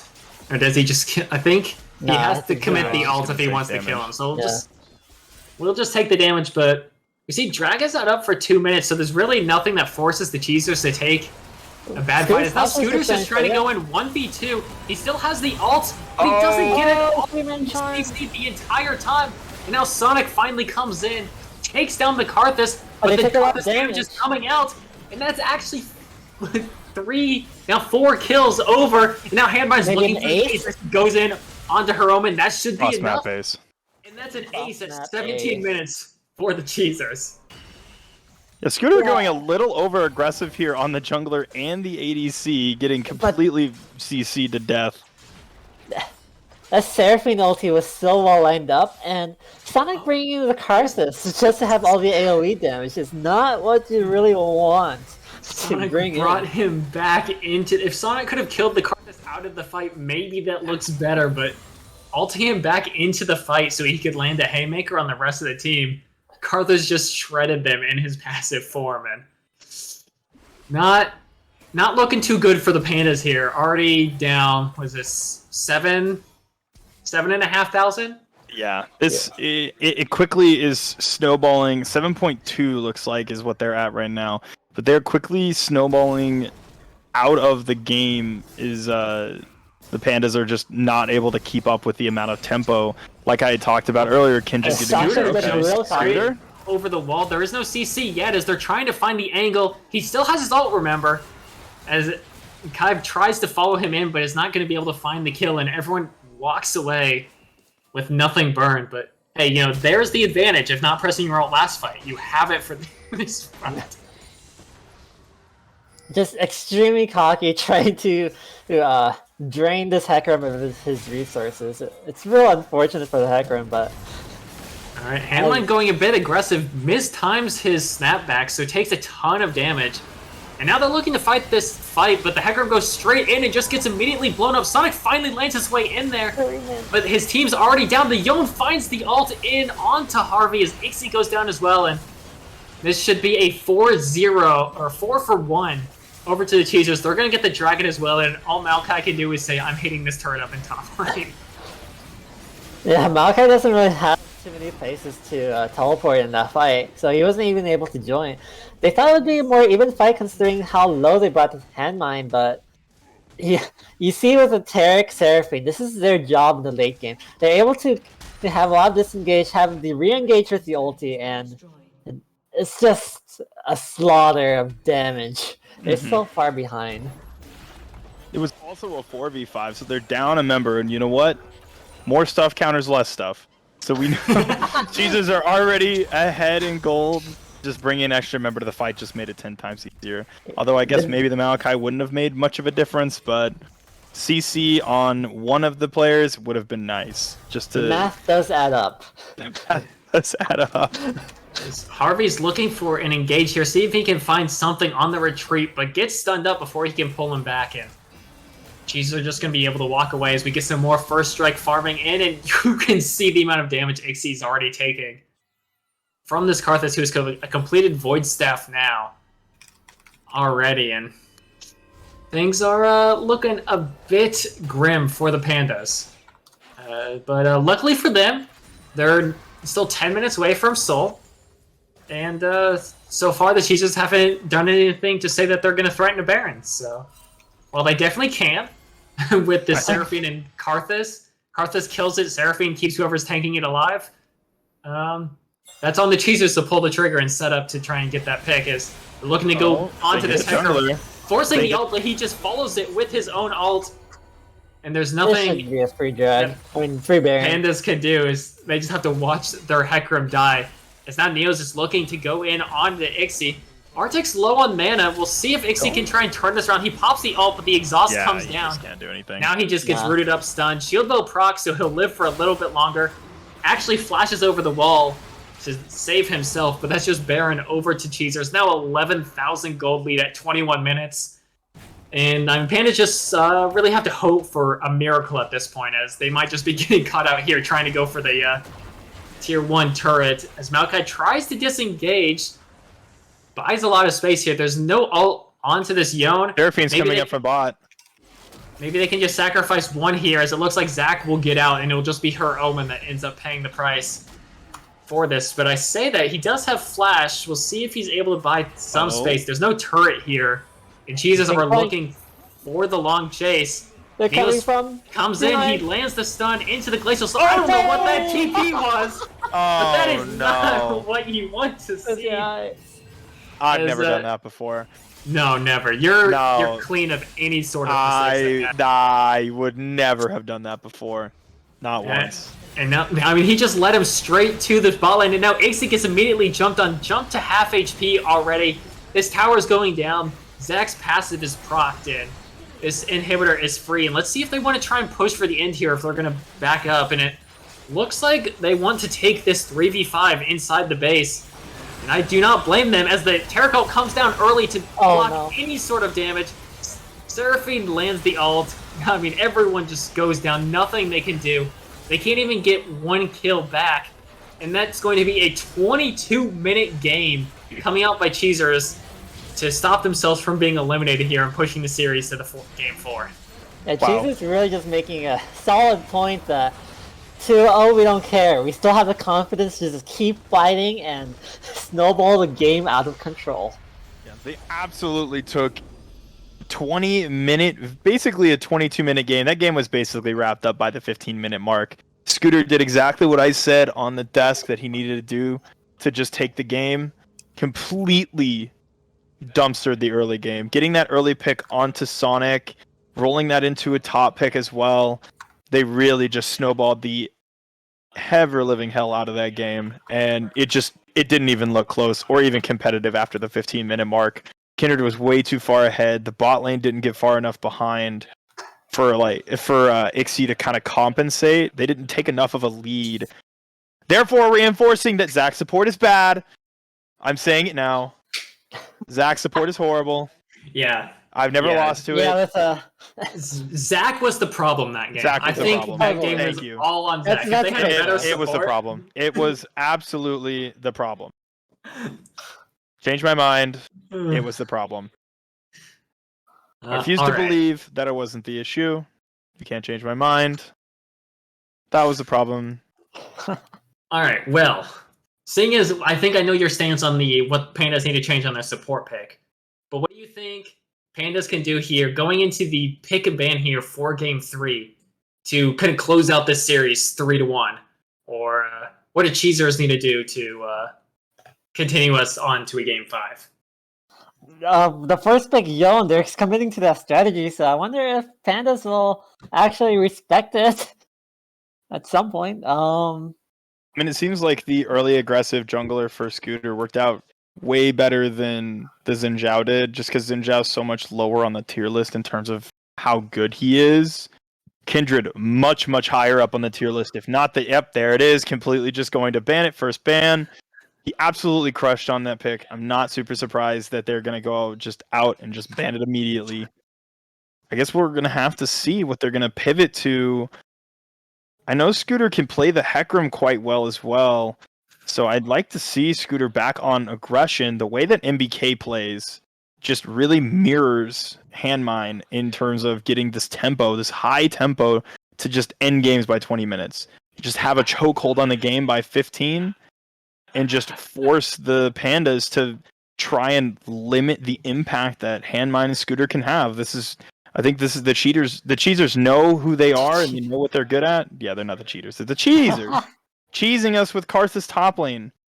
But that's what I think the draft is for Cheezers if they're going to continue to draft some strange spaghetti in the top lane with Rake playing Karthus, even though it worked. I don't think that was the catalyst for them winning the game.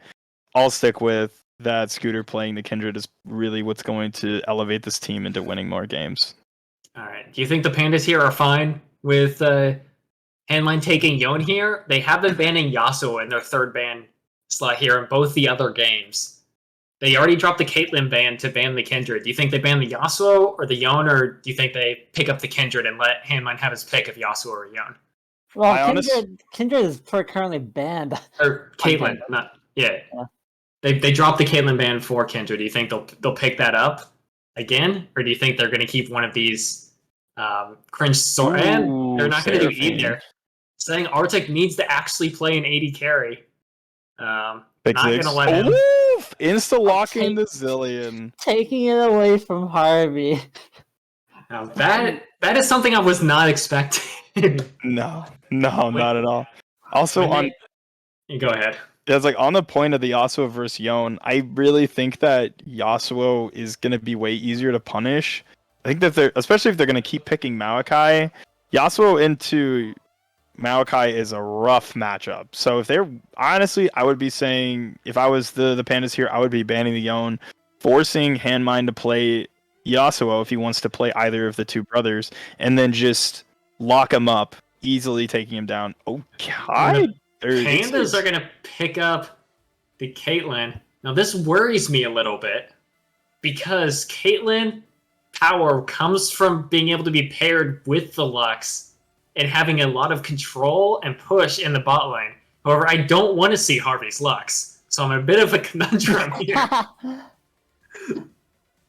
Back to the Yone. Back to the Yone. If it ain't broke, don't fix it. Yeah, honestly, I would have been open to the Yasuo Diana also, if they were to pick it up, because that's one of their bread and butter. That's probably as aggressive as you can get, especially at level 6. Mm. I'm positive they would have pulled the Diana Yasuo out if MBK was in. I don't know Scooter's comfort level on Diana, but I know MBK and Handmine have pulled that combo off multiple times already. Well, I guess they've only pulled it off once. Then it was banned against them a lot. Yeah. He does play... Scooter does play Diana, so I think it would more come down to execution, but they're going to pick the Tristana into the Caitlyn here. It's not typically the counters that people like to go into this Caitlyn. Especially with the Zillion, who's really going to offer very little in terms of push pressure in this bot lane, but Harvey's going to go back to his Rakan, not interested in trying to pilot the Lux, so a little bit less powerful than what you'd normally expect from Caitlyn lanes here. Mm-hmm. I'm expecting to see the Cheezers ban the Aatrox away from Sonic. I know for a fact they're not going to put him on Mundo, so I wonder if they're going to just drop the set, force him to play something else other than the set and the Aatrox.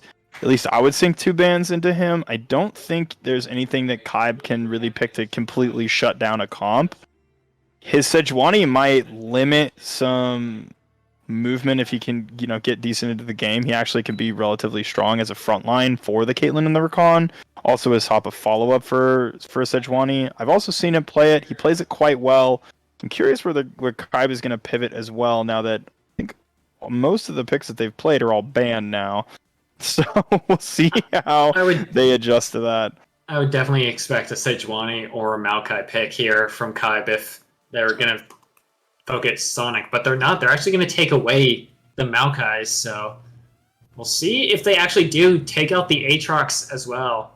Because that is definitely something that we know Sonic is very comfortable on, and it's a little spooky when you're one game away from being eliminated to give Sonic one of his premier picks.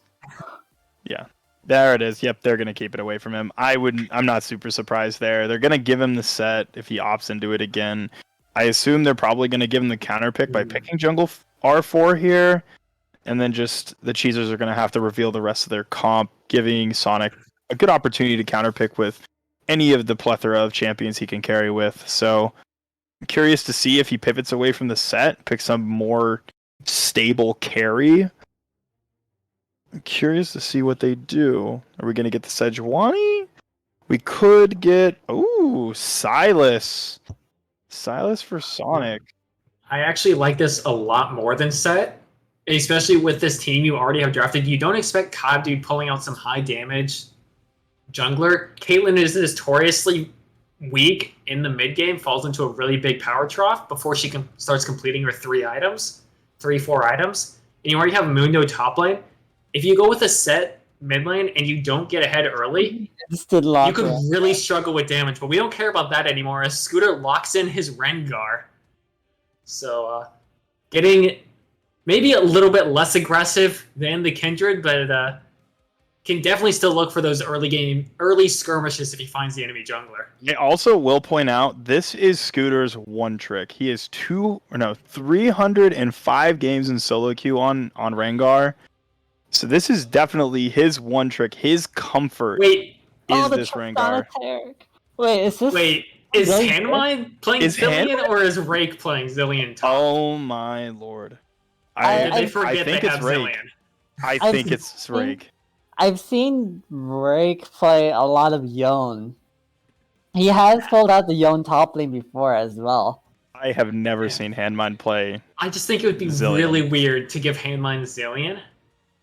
You're giving your playmaker mid the non-playmaking champion. Would be however, a little odd to me. It does pair extremely well with any sort of these super aggressive AD, like assassin-y type junglers like Rengar. Mm-hmm. But it's Hanmine playing Zillion just doesn't really fit the theme of what Cheezers have done all season. Yeah. Also, Lilia. I really like the pick Lilia, but I really don't like it into this comp where Lilia's just going to get 99% slowed the moment she walks into a fight by the Zillion, or get double bombed, or Rengar just deletes her immediately. Or knocked back by the Tristana. And... Also doesn't provide any type of early game threat whatsoever. I guess you do have relatively safe lanes with Silas and Caitlyn and Rakan and Mundo, so I guess you do have the Lilia just able to kind of scale in the side lane. Or side lane in the jungle just kind of by farming, but Rengar can farm just as well, but also exert pressure onto the Lilia by invading. You're not gonna have super high prio, maybe aside from top lane, because I don't think Zillion can really kill a Mundo at any point in time. But I assume that Rengar is gonna come top and try and kill this Mundo at some point in time. You know, giving that lead, kind of what happened in game number 2.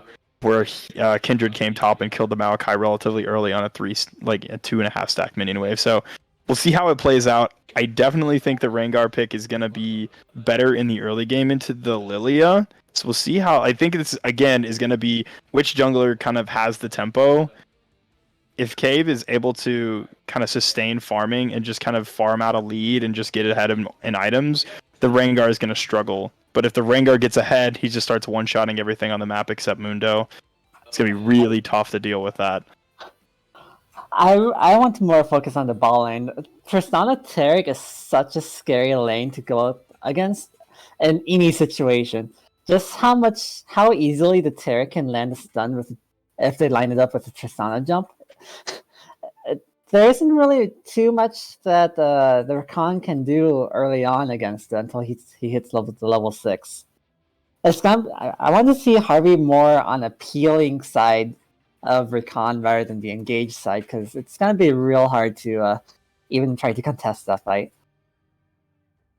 All right, and with that, we are going to head to a quick break, and when we get back, we will see if Pandas can close out the series 3-1, or if Cheezers are going to be able to bring us back and take us to a Game 5. See you in a bit.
And we are back for Game 4 of the series between Cheezers and Pandas. Our scoreboard, you can disregard. That's a little wrong. It's Pandas up 2-1 in this series, up on the Cheezers as they're looking for a little bit of a level 1 invade, but not going to find anything. However, the Pandas do look like they're invading down here on the blue side. Maybe leave some wards. Try and get something going here as a bit of an advantage. And it is confirmed Rake is going to be playing Matt Zillion top lane, Glacial Augment, Zillion up and top. And her Omen has taken Ghost Ignite to counter this, not deciding he doesn't need that TP. And now Rake is in a bit of trouble, walking straight in, not even looking at his character. They're trying to take this 2v2, but now her Omen is here. It's not a 2v2, but looks like they might trade this back 1-for-1, and that's actually really good for this Rengar.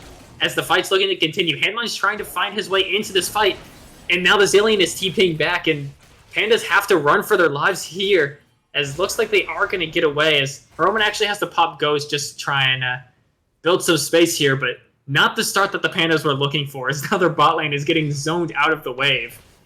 But with that Taric stun missing, they should be able to force their way back in here, and yeah, that's not how you want to start the jungle matchup as well. One, like I said, is going to be tough for the Lilia. Dark Harvest on Lilia into the Rengar as well. Not a Conqueror, which could be better. I guess it doesn't really matter. It's kind of a toss-up on which one's better. But Rengar getting a kill early, like I said. Oh no, Roman, you have to be careful. There is the Ignite, and this is not the lane assignments I was thinking they would go with. It's a little weird not just to have the Mundo farming up top lane against the Zillion.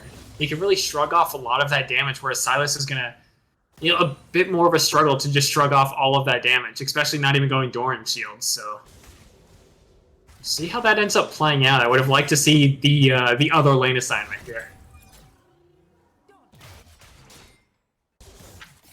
Yeah, it does put the Lilia so far behind in the game. She had to start her early jungle off. Because she started off without a leash, also. Yeah, barely clearing her blue right now, as the Rengar already has one stack, has cleared all his top side. They're on the same side, so I don't think Lilia can even contest the Scuttle's Crab that's about to spawn either. Mm-hmm. That's such an experience deficit going over to the Rengar at the moment. And as much as I don't like the champion, he can easily snowball the game, as we saw last game as well. Mm-hmm. I definitely think that we really want to pay attention on what Scooter does next. Does he decide to go for the bot play? Maybe look for something down here with the Taric engage. Looks like they're going to get a ward. Harvey's going to get a good ward out there, spot out the Rengar. And it looks like Rake is actually pathing to protect the crab. Maybe see where Kybe is. See if they can spot him out and find out what's going on with Kybe. Yeah. I'd like this from Scooter. He takes the bot lane crab, just starts walking straight up to the top lane crab. I believe Rake took his first recall and just walked straight mid, and now is pathing back top. The wave might be frozen up against him. Can't tell from here, but we actually get a little bit of engage here, and they're just going to jump straight in onto the Xyz. The exhaust comes down actually and misclick as the exhaust goes down onto the Rakan. At the same time, Handmine is looking for that all-in. He flash ignites. He doesn't quite get the kill. It actually hands it back over. And just lacking a little bit of damage as that tower shot is able to finish him off. And that's really good for her Omen. Already up to 2 kills now and staying even in farm. A lot better than last game. Yeah, gotta be careful. We've seen her Omen's Mundo before, and we've seen how well he's able to just walk in and not care about the enemy team.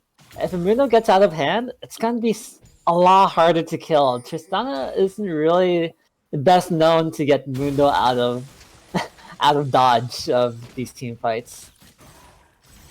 Yeah, they can't really rely on the Rengar to kill this champion if he starts getting a lead and starts stacking armor. Like, where's your AP to really kill this champion? There really is none. Yon passive. Yon passive. Yon passive, yeah. But beyond that, like, there really isn't enough magic damage coming out of the Cheezers. They're going to really struggle to kill this Mundo if he gets a lead and has 2 items or so. if Arctic doesn't have a decent lead, he's not gonna be able to shred this champion at all. In top lane, we already have a decently high CS deficit as well. And now his Handmine is starting to lose these trades because he just doesn't have the HP or the damage to really contest the Mundo. And it's just going to start getting harder and harder if he can't get some help here. And hopefully... Oh, Sonic? He's got to be careful. He's got a flash, and he doesn't do it. And he holds on to it, and Sonic just follows it up. As now Scooter's looking for something, lands the Bola onto the Lilia. He's going to have some bushes to jump through. Let's see if Lilia can walk away. She's a little bit indecisive about which direction she wants to go. Now walking straight into Handmine as the slow lands. Oh, Ooh. And I think you could have just walked to your bot lane straight out, but decides to try and get up mid lane, and that was a bit of a mistake. Handing over a kill to this Yon, trying to get him back into the game, as now Ebola lands onto Caitlyn. Not a lot of damage here. The Taric finally shows up, maybe tries to land a stun, but this blast code should take Ixie to safety. But the Ebola lands again, and Scooter's just still going. He needs a couple more Qs. He gets locked up under a turret, flashes away, but the turret shot actually takes him out, and now Arctic is trying to get the kill. They need one more auto attack, but can't find it. He finally gets it with the flash as he jumps out of the turret. It ends up being a 1-for-1. That was a lot of resources committed as Handmine followed all the way down and is losing this whole wave in mid lane, as Ixie will lose this wave down in bot. Kind of a trade of resources there back and forth, but I honestly think the Cheezers probably ended up better out there by getting gold onto Arctic and getting gold onto Handmine from the kill on the Lilia. So they killed the jungler, killed the ADC, denied a lot of gold back and forth. Yes, maybe Scooter died, but it was a little unfortunate, but realistically, they got the money where they want it, on the 2 carries. So it turned out really, really good for the Cheezers in terms of flipping gold back into their favor. Arctic's got to be a bit careful here. If Ixie hits 6, he could be in ult range, but is able to get out in time.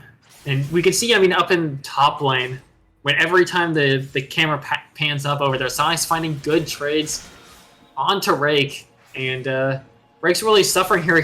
Looks like he's down 16 CS, but that's a double stacked wave that he really can't force Sonic off of very well.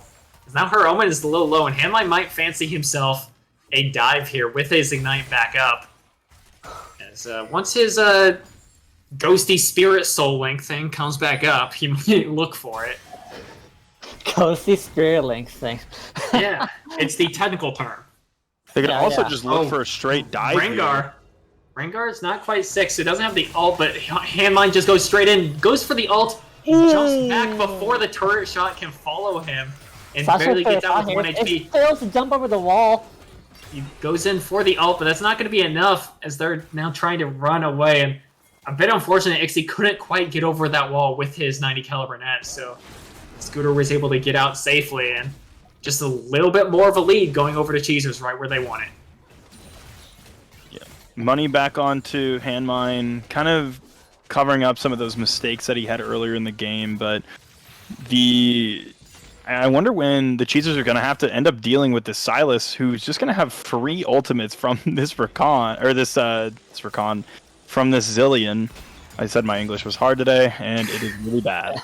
So Silas actually has some great ultimates to utilize here between the Taric and the Zillion to just survive forever and get loads of rotations of his spells. I don't know if they can really just ignore him and let the Zillion farm. It's not like this is the poke Zillion that was, meta for like one patch that Huni killed, and after he played it in LCS one time, he has to farm to have decent, sustain in the game or any type of impact in the game. Unless I'm wrong, correct me if I'm wrong, Unicorn. I know you play. On that point, and we do see Sasha hovering top lane as he hits level 6. So, there might be a good way to deal with a Sonic if they don't have vision on the Rengar, especially since this Rengar is already building towards, I believe, a Divine Sunder. A lot of bursts coming in from him. Yeah, see, all the Zillion's job is here is to press speed up on Rengar, press ult on whoever's going to die, and be there so that the enemy team can't buy Zhonya's. Because everyone wants to buy Zhonya's against Rengar, but Zillion just stuns you out of it. But now Rengar pops his ult and is looking for her Omen. The ult comes out, trying to get away as the Yon comes over the wall, actually pops his ult to get enough damage, and he's able to take it down, and his Yon is starting to snowball here, already up to 3 kills. Yeah, I do believe Rengar needed that kill for one of his stacks currently. How many? Is it based off his kills now, or is it based off champions still? I believe it's still champions. It's still champions, yeah. So we see. Do you have to hover over the Bone Tooth necklace to see the stacks? I believe he only needs Sonic and Harvey currently. Oh, it's actually just based off kills now. Oh, it's based off kills and within 3 seconds of taking damage, so... These things have been a bit extended. He didn't get that. Unlucky is now the Lily ult comes in, the Yon ult comes in to come straight onto Sonic, but the Zillion ult is there in time. But now the Rakan is here and they're in the outnumbered fight, just trying to maybe run for the hills here, but Scooter actually goes back in. Handmine trying to buy some space for the rest of his team, but now he's a little bit cornered, and Rake is probably going to go down here underneath his turret. Neos is now here, but it's still a 3v4 once Silas rejoins, and Handmine's trying to get a greedy recall off, but I think they're going to spot that. And he should be going down here. Unless they overchase, he might look for the loop around. But no, that should be CC some landing. And I don't see a way for Handmine to get out of here. Only has flash, but no ult, so it's just going to go down, and they're actually going to get the kill shutdown onto the Silas. So this Silas just picking up a bunch of gold here, picking up 2 kills, including a shutdown, is putting himself in a position to start carrying this game. Yeah, Harvey having the faster rotate there as another fight. Scooter's actually in trouble here, and the Terror ult has to be used to try and buy him some space. Is he looking to go on the Kai? Pops his ult to get another jump reset. Oh, is he gonna get him? He's barely able to. No, he dies in his leap. At the same time, Arctic gets 1v1, and now Neos is gonna go down by Dragon, and this just took a horrible turn for Cheezers, and he extended, I think, 4-0 or 5-0 overall in that play. Wow, that was so incredibly close to being a kill there, and I believe he has Triumph, so he would have gotten a decent heal there and probably been able to escape into the jungle on top side. Oh, Handmine misses, and that's unlucky. Unfortunate whiff there on the ultimate. I don't know if he would have been able to kill him anyways. I think Rake is dead here. Yeah, Rake is playing with fire. He's trying to buy time. He pops his ult as Rengar finally shows up, and the stun does land, and he gets his revive. But now Sonic just pops his ult, trying to look and turn back it bring around. It down. They finally get their revive proc. But Zillion didn't actually have a second bomb up, so no instant stun. And Sonic buys a lot of time there, actually takes down Zillion, and now the Mundo doesn't quite have the damage, so ends up being a 2-for-1. But Sonic bought so much time there to try and get his team in position, but only Mundo was there, and that's just not enough to save him. And isn't that 2 kills now, or now 2 more stacks for the Rengar passive? I think if he had the 1 kill onto Lillian, now he's got both the kills onto the jungler and the AD, or the top laner and the mid laner now. So he's got 2 stacks. I think that goes to, what is it, 358% total AD? I actually have no idea. But speaking of that, Arctic jumps straight in, but Rakan is already here, and he just gets CC chained and died. And Arctic was trying to avenge himself for that 1v1, but did not know that Rakan was already back down in bot lane. And this Caitlyn is also picking up a lot of kills, so trying to soften that mid-game power trough he normally has. Yeah, Arctic is really just thinking that he has a lot more damage than he does. He doesn't have enough burst to get through Ixie's health bar, and I'm not sure what his thought process is. It seems like a lot of these fights currently have just been, hey, let's play numbers advantage and lose. And they're not able to find a lot of these fights, and I think that one from Arctic was a little bit of, oh, Rakan's not here, he's maybe be on top side after that fight. Turns out he wasn't, and now it's just unfortunate for Arctic, because now he's just even farther behind this Caitlyn, and it's just not going to get better for him. So now your ADC isn't nearly as far ahead as he needs to be to deal with this Mundo Handmine is already starting to struggle with dealing with this Mundo in mid lane, just trouble taking these fights. They are still finding some nice plays with Scooter across the map, with pretty much almost 100% KP aside from the solo kill that Handmine had mid on Mundo. Oh, Arctic they almost did got A the auto little wall. weird. They should have been able to stop that. Scooter just had to walk down and smite it. But decided to sit in Fog of War, hoping maybe they would try and overcommit to the charge. But now Neos is trying to find something. But I mean, the Pandas are just playing respectfully enough, knowing Handmine is missing on the map. Just back it straight up. And now her Omen is doing his best to just punch through that mid lane turret. And you can really see things that the control of the map is kind of falling apart for Cheezers. As Scooter's going to try to find something here, but I don't think he will. And I mean, this top lane is just so far gone for the Zilean, as he gets hit by one chain and he's just losing at least half his health, if not having to burn his ult to save himself. So I will say he's farming a lot better than I thought he was going to be, especially since he started down like 25 CS. But I mean, I guess it's working out a little bit better than in terms of the farm department. The kill department is a little rough, but it's considering the Zilean is 0-4.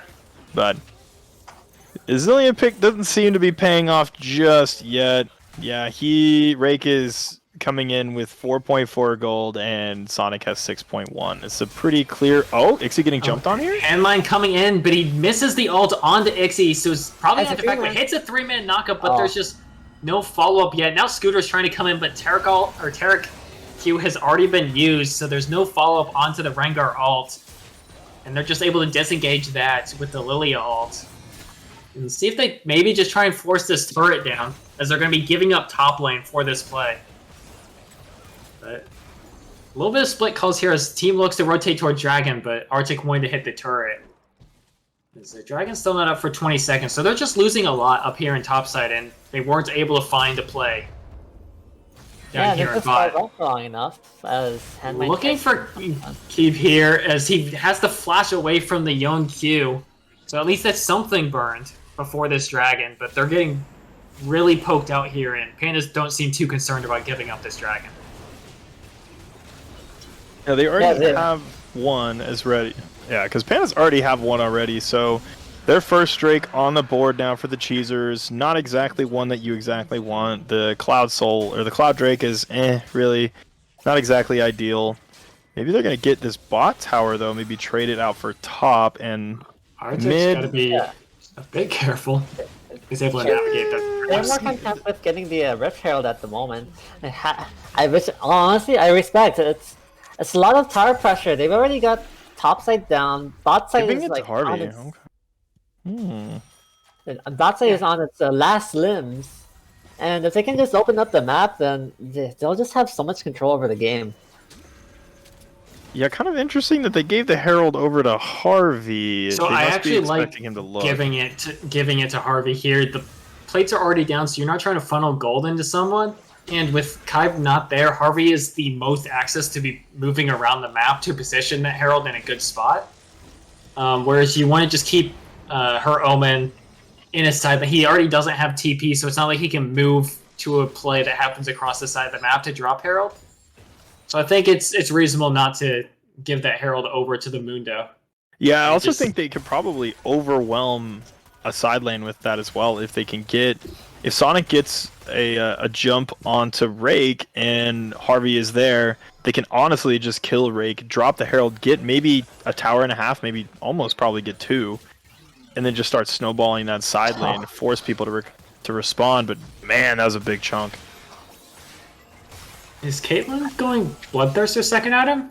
It looks like it. It's the only thing that I would assume he'd be building other than... Oh, as her Omen actually pops Ghost and all, looking for the all in the Ignite comes down to try and take out this damage, as the TP actually comes in to help Handmine out here, as the Zilean will give him some backup, but I mean, her Omen just got the flash from Yone and the TP off of Rake, and now Rake's in a bit of trouble as the Lilia ult comes out to stun him up, but no, the stun lands in time, and now the Rengar damage.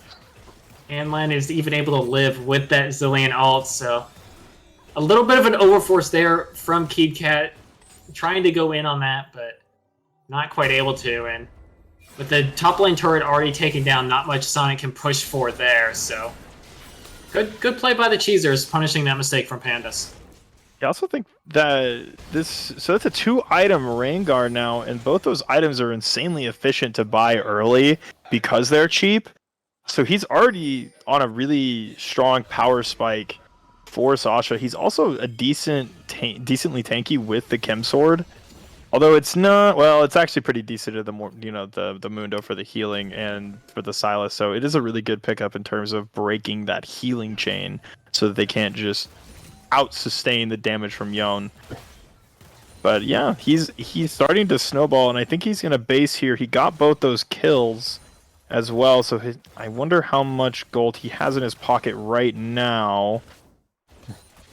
It should be around 1k? Yeah, it should be around 1k or so, which, yeah, right around 1k. So he's going to probably probably finish his boots, maybe push into LDR. I'm not exactly sure what Rengar maids are building nowadays, so I'm just going to assume it's LDR so he can actually kill the Mundo and probably one-shot. Oh, no. No. Yeah, if you're talking about I think what Caitlyn is doing with her build, considering Cheezers don't really have too much armor pen too. Okay, this is just funny to watch. Puts the ball in the mid. Just a love tap. I actually really don't like the BT second item on Caitlyn. You're already going to be struggling for a bit of damage here in the mid game, and you're just delaying your actual 3-item power spike. I mean, you can still build the IE and have a whole bunch of damage. Is fine. Yeah, but then you don't have either LDR and actually Rake just flashes straight in, gets the slow to force the flash out. But now they're in a bit of a compromising position. The Terra Ult comes down as well as the Zillion. So they're a bit overlapped. But that's a 4-man sleep by Keeb, as looking to disengage here as the stun is maybe just enough. But now Sonic has his own Terra Ult. Looking to find the follow-up. He barely misses out, but Harvey comes straight in, but misses.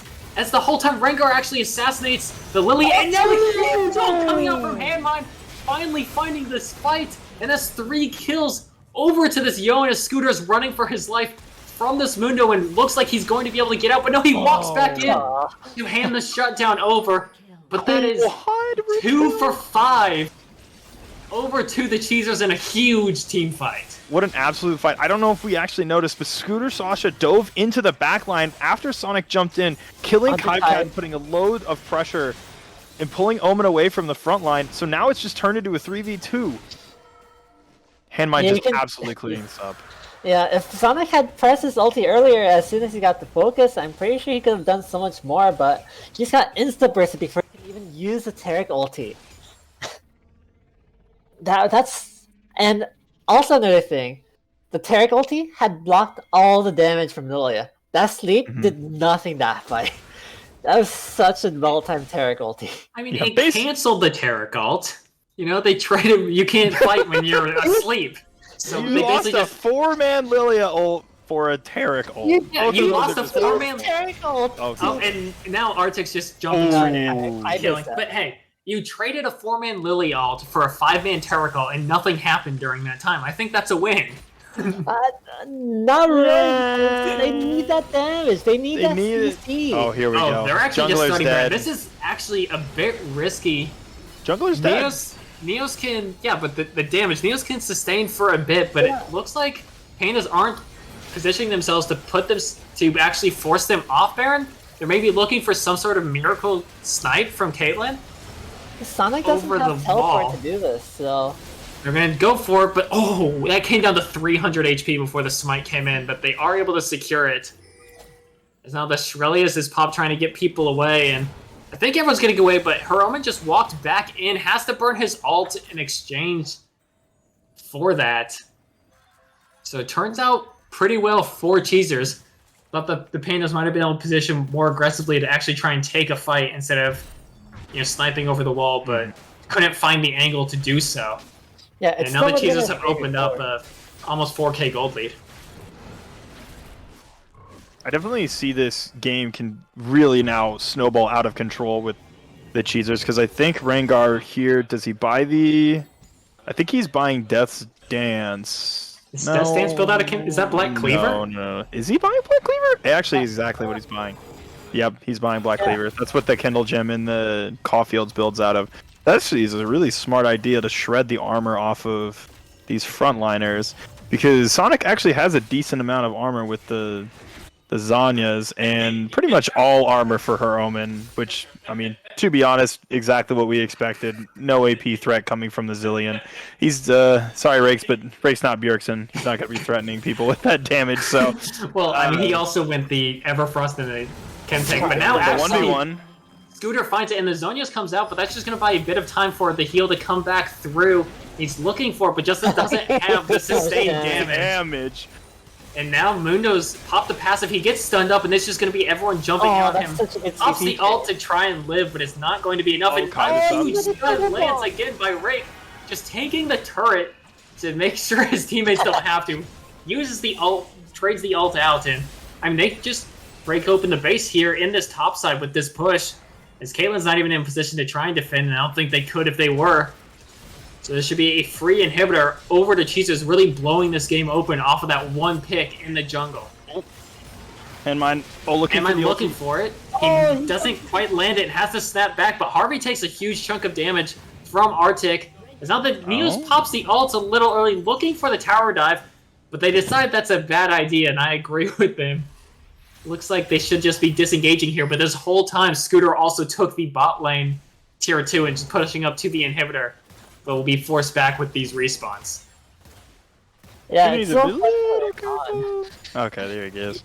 Yeah, Rakan isn't really able to do much other than disengage. If he ever tries to engage, he just gets insta-burst, so he wants to try to disengage any fight he can, but considering how much... Oh no, Harvey! He jumped in to try and steal the blue, but ends up trading his life for it, and now Ixie's in a bit of trouble. Scooter jumps in, doesn't even care that he jumped on a trap. Now Ixie is going down as well, and that's a whole bot lane dead 40 seconds before Dragon. And we'll see if they just try and push down top lane here while they wait for that objective to come up. They should just be able to force them off and at least get this mid tier 2 with the pressure, and maybe this... Maybe not this bot inhibitor without Tristana. I'd really like to see Scooter base. He's probably got Black Cleaver sitting in his inventory right now, and that would really help. He's got almost 3,000 gold. He almost has Infinity Edge sitting in his... So they have two completed items sitting in their, in their gold right now. They really just need a base to set up for this objective instead of trying to greed for it. They have a 10k gold lead and 5k is in their pocket. I don't think Pandas are going to be able to contest this, as they're already on the dragon starting it up.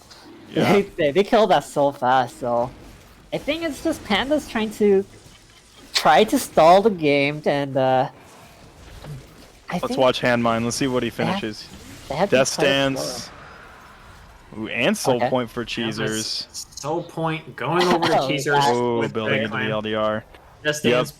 First Last Whispers from... It's actually Gore Drinker for Rengar. Forgot he did not have a mythic already. Yep.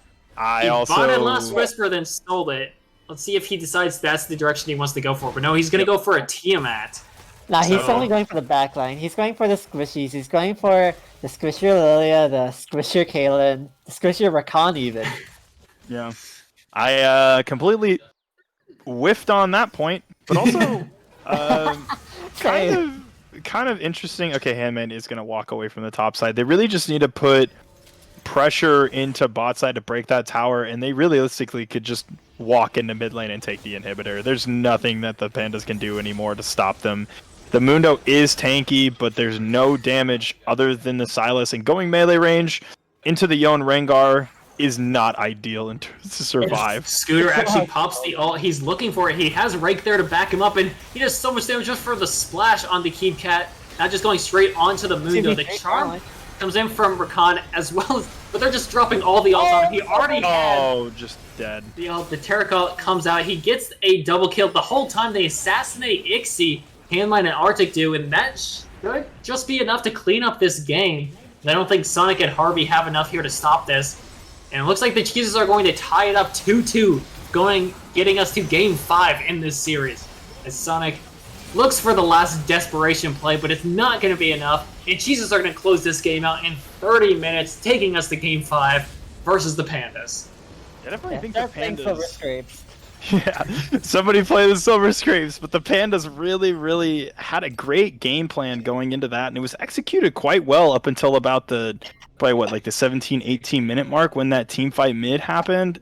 That might have been closer towards the 22 to 20-minute mark, but that team fight mid that happened kind of completely swung the game with the quadra kill going over to Handmine on that Yone, and after that, it was just lights out. The Pandas never had a chance to breathe again, and it was just over. The team coordination from the Cheezers was just overwhelming for the Pandas, and they just couldn't deal with it after that. Even with the lead coming from bot lane, I agree with Epileptic Unicorn on the buy from Ixie was a little bit defensive when he really just needed to be pumping out damage. So I don't know if that probably didn't flip the entire game, but I definitely think it probably stunted his growth in the mid game when he was trying to get to that third break point. So we'll see what changes up into the next game. I'm curious to see how the draft comes. They've gotten 3 Yone picks so far, and every single game it's had a pretty significant impact in the game. So I wonder if they're finally going to cave and ban the Yone away from Handmine, or they're just going to keep giving it over and keep letting him just be a wrecking ball through these games. Yeah, but why are they gonna get rid of? They've been getting rid of the Fiddlesticks. I think that can. They've You been could trying to drop ban that, out. Yeah, but I mean, Scooter is really good at Fiddlesticks as well. He has a 75% win rate on 44 games with a 5 KDA, so he's kind of rocking with Fiddlesticks as well. A little bit different for the hyper aggressive, but I mean, he did just play Rengar and he looked amazing on that. I guess the early kills kind of went his way, but you know, realistically, he piloted that champion exactly how I expected him to. So, a great, yeah. All right, well, we'll All go right. ahead and take a short break here before we get into the next champion select for them, or at least the next draft. And we'll be right back with you guys.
And we are back for our fifth and final game between Pandas versus Cheezers. This game will decide who ends up going to the finals to face the winner between the Bombers and Waffles. As Pandas have once again elected to stay on blue side. So valuing that first pick here, and we'll see what they want to do with it. But I think you have to put some more respect on Handmine and Still the make him Fiddlesticks play ban? something else. Now, I think you could ban Yasuo and Yon, and then first pick the Seraphine, because they were banning the Seraphine last game as well. So I think that might be their Panda strategy here, is to force Handmine off of the Wind Bros, and also not let Arctic have Seraphine by first picking it. Yeah, but at least Scooter a lot of options to take over the game. We've seen these last two games, Scooter has had so many openings. Oh no, They can't even ban both, as now they've banned the Tarek is taken off the board. Tarek. I don't think Tarek has really been the issue. I mean, he's had some fine ults, he's had some bad ults, but I don't think the Tarek's really been the focus of these games. But obviously Pandas disagree, as they're actually taking out Kindred as well. So they're saying, don't even care about the Yasuo we've been banning all series. Handmine can have whatever he wants, and we're coming in with a different strategy here. I mean, last game they left open the Yasuo as well, and Handmine still opted for the Yon. Don't fix what ain't broke is his motto. Still. Alright, and here's where the Pandas first pick the Yon. Yeah, we won't be seeing any invulnerabilities throughout this game. Aatrox is left up. Is Sonic going to take it? No! Aatrox has only been banned in the second phase all series, I believe. Yeah. Pandas haven't been willing to blind pick that Aatrox, so sticking with the Maokai, because I know they believe it's a strong pick that they can flex around between Keeb and Harvey. So we'll see if Cheezer just goes straight back to the Yon pick, which I imagine they probably will, and there it is. Yeah. Keeb, Harvey, and Heroman is the Maokai trio at the moment. Mm-hmm. Also, Sasha has a lot of options. Yeah, I think he could pivot back to the Rengar if he wants to go back to full aggression. He also has the Diana up, another one of his high priority picks being the Hecarim. Or if he could be spicy, he could flip to the Graves, but they are going to take the Caitlyn away this time. Been banned away or picked. We will see if there was a some validation for why the Pandas were so scared of this Caitlyn, banning it the first two games and picking it last game. We'll see if Arctic is able to dominate this bot lane with that pick, and we'll see if Neos pairs it with something a little bit better than the Rakan that we saw last game. Yeah, it's the Aurelia for Sonic.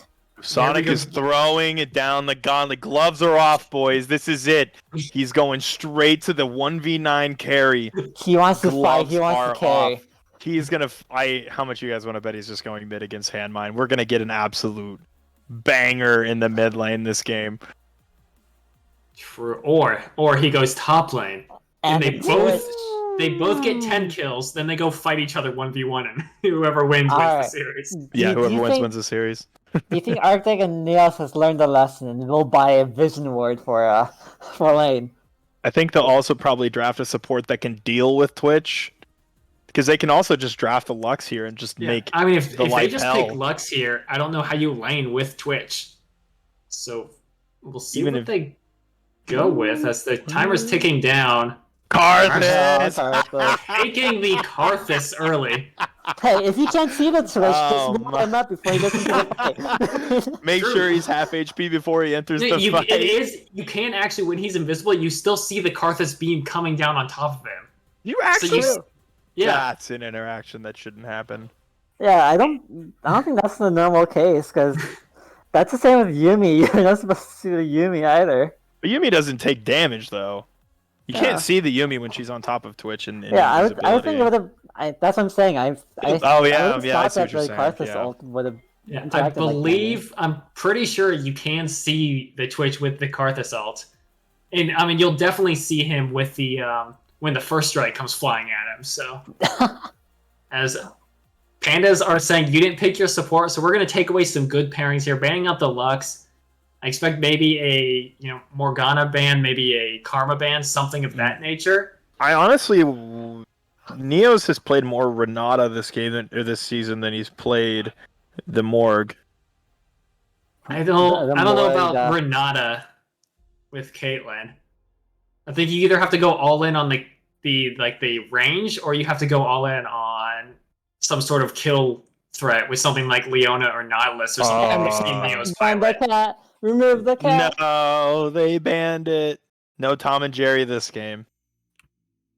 Hey man, I'm all for it. Yumi gameplay. No one wants to see it. All right, we'll see what this last ban comes out for Pandas. As things are really heating up here in our Game 5. As I think this is 2 games this series now that Harvey has eaten at least 4 bans.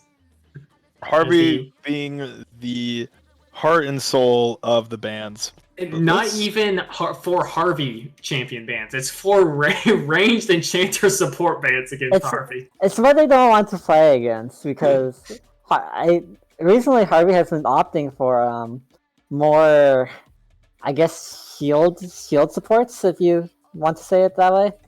If you count Rakana's one. Alright, let's see what they lock in here. Janna. That's an interesting choice. That does not deal with Twitch. It does deal with the Aurelia, but not with the Twitch. It's not... I guess they're betting. I guess Arctic is betting on his ability to just poke the Twitch himself and just force him out of the fights. I see another Rengar game coming in from Cheezers. Oh, are we gonna get the Kennen here? So some very spicy solo lanes from the Pandas. We'll see. I expect that to be a Kennen versus Karthus in top lane. And then we'll get the Yone versus Aurelia mid lane. Well, they could put that Aurelia versus Karthus, and I think that would be very favorable for the Aurelia. Whereas I don't expect Yone to be able to naturally get that big of an advantage against Kennen. So that might be what they're trying to do. Standing behind Braum as Harvey picks it up to help protect his team from any possible follow-up damage, but... Braum Shield doesn't block Karthus ult. Braum Shield doesn't block a Rengar, that's for sure. There's no Rengar yet, he can't hurt you. I'm waiting. He can't hurt me. I want to see the cat and mouse. It's I definitely expect a AD champion coming out from Scooter. You want this Karthus to be your only AP threat. As time ticks down, and it's Gangplank. Karthus jungle. Karthus jungle. We've all been bamboozled. More spice. We get more spice floating around. I don't think he has a single game in his match history of Karthus. Oh my gosh, he doesn't. Yeah. He doesn't have a single game on Karthus jungle. Well, we'll see how well he does his first clear. I guess we'll know from there. But yeah, he doesn't have a single game on Karthus jungle in ranked this season. All right, well, we've Scooter is telling us that he is griefing, so that's doesn't sound like a lot of confidence, but yeah, I'm very questionable about the Cheezers draft here. Their team doesn't exactly. I mean, it kind of synergizes decently. It's a lot of burst. They have no way to get onto Twitch. Their hard engage is handline. Yeah, that's it. It's Yone ult and trying to blow him up as fast as possible, but right. Well, on the plus side, the Janna does great in the Kennen and Aurelia. Janna is one of those OG answers to Kennen when she's in a strong enough spot to be picked, which hasn't been for a while. But she answers Kennen perfectly. So we'll see if Neos is able to really protect his backline here, and it's kind of going to be on Rake to land a good barrel chain to threaten this Twitch so that Handline can finish him off.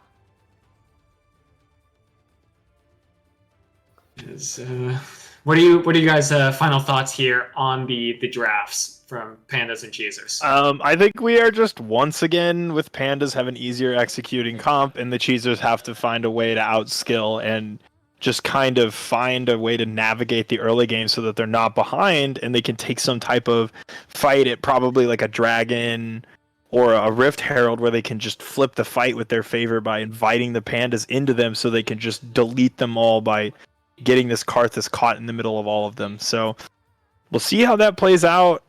I'm not optimistic, but we got Silver Scrapes, Game 5. This is going to be insane. Sasha, I'm not joking. I'm watching a clear guide right now. Game 5 is going to be interesting, ladies and gentlemen. Oh, Lord. All right, Kamuchi, any final thoughts? I'm just messaging Scooter Sasha. It's gonna be okay. It's going to be okay. It's gonna Press be R. okay. All right, and with that, we're going to take a quick break, and when we come back, we will see the conclusion of this series between Pandas and Cheezers.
And we are back with the fifth and final game of this great series between Pandas and Cheezers to decide who gets to go to our first season finals.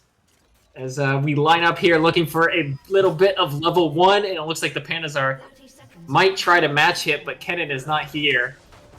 So we will see if we get some early action here. What are your guys' predictions here, the results of this game to decide the series? This game is going to very much depend on the solo laners. Once again, big AL. No. I didn't ask you for analysis. I said, what's your prediction? I don't care what you think. I think the Cheezers are going to win.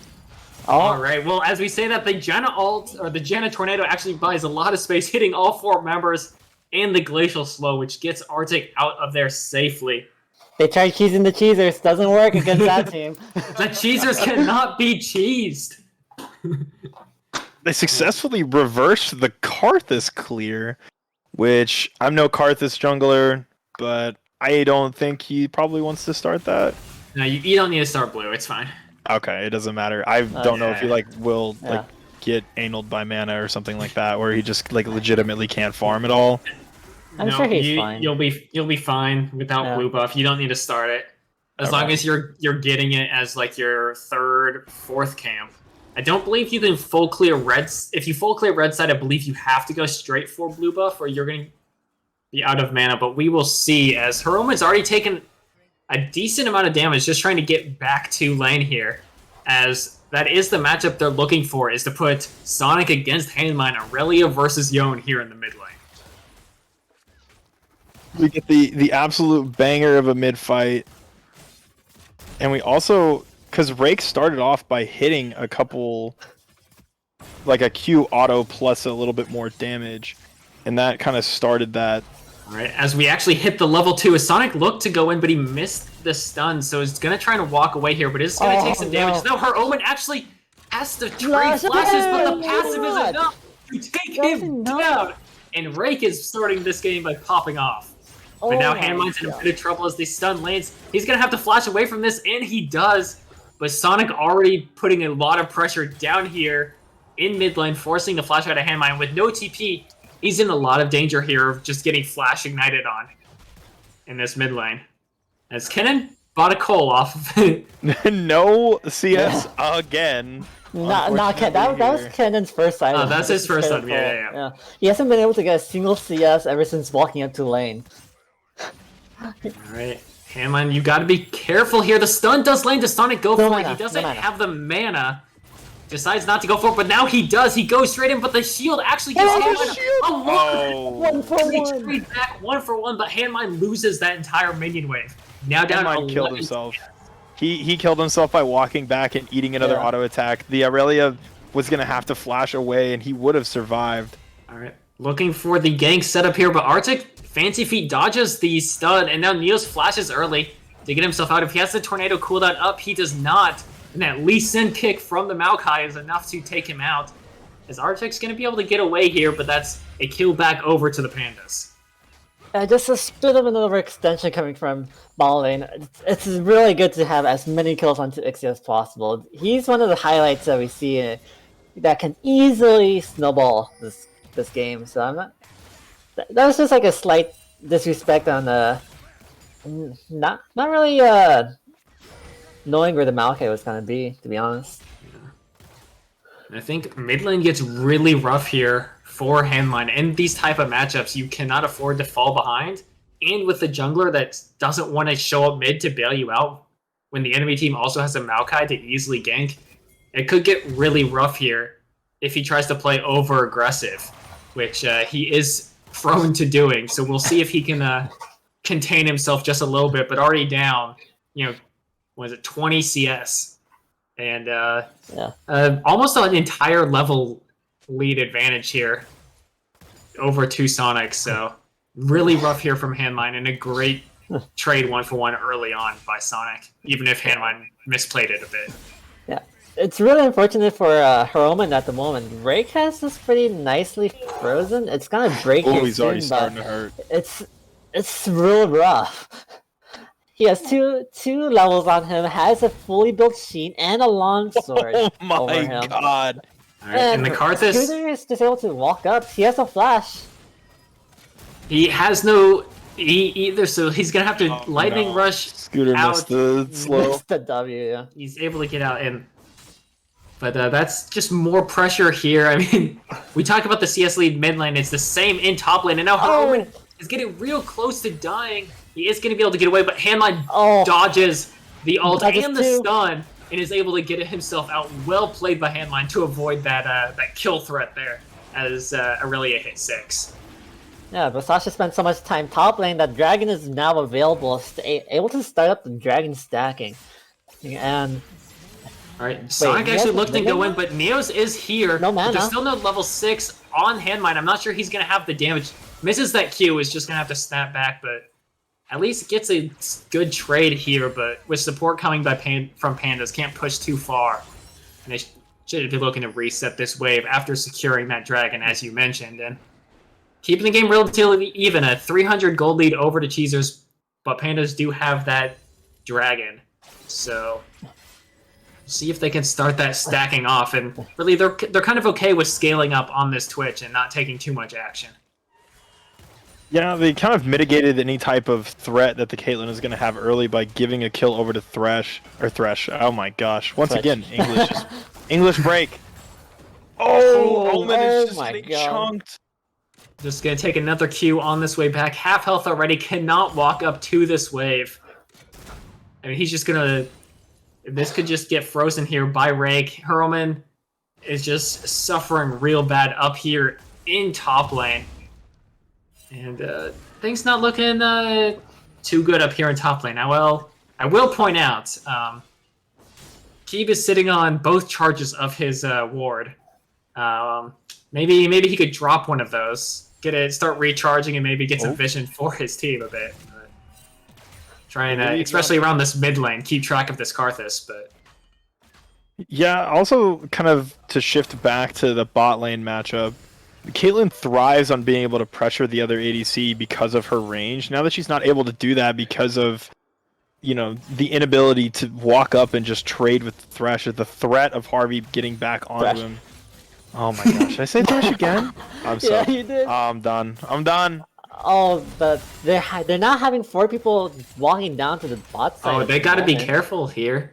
It looks like they might be giving the respect, but Harvey flashed forward for the Q tag. See if Arctic has to flash away to avoid the stun proc, and the game plan call comes down, so that's actually a pretty big win for the Pandas, getting that cooldown out for really nothing.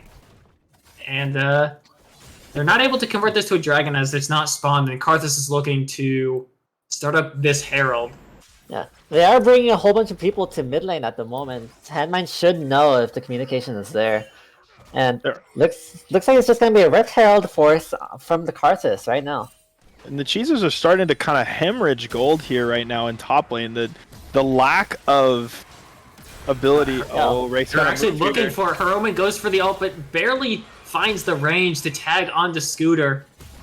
And now this Herald's actually going to go over to the Pandas, as now Sonic Rock is flashing in with the ult. Chase following up onto Handmine, blocks the ult so he can't get away.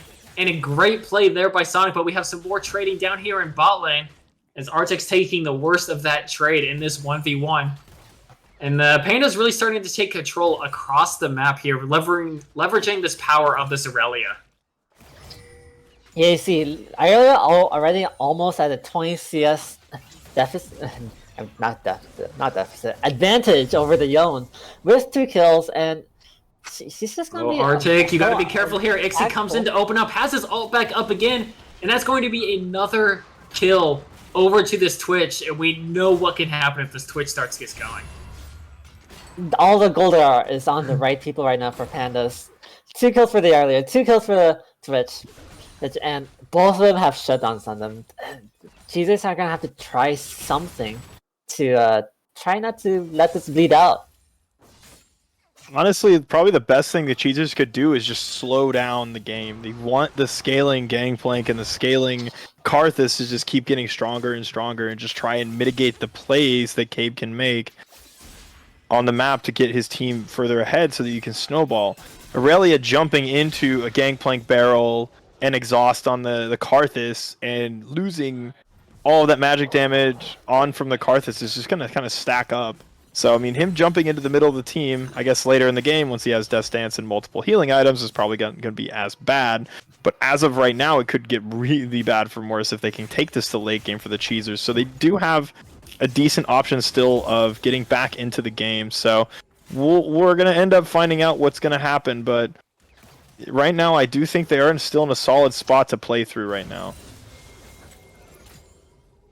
Yeah, and we've seen neither of these teams are particularly well versed at playing from behind. They both like to play with this advantage and really force their lead.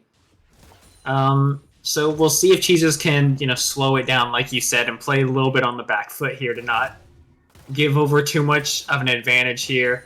They've pulled it back. It's only 100 gold that separates them and 1 dragon. So we'll see. It looks like they're going to be giving up this second dragon as well, but Arctic's got to play a bit respectfully here as their jungler is topside, just looking to maybe get some pressure going there.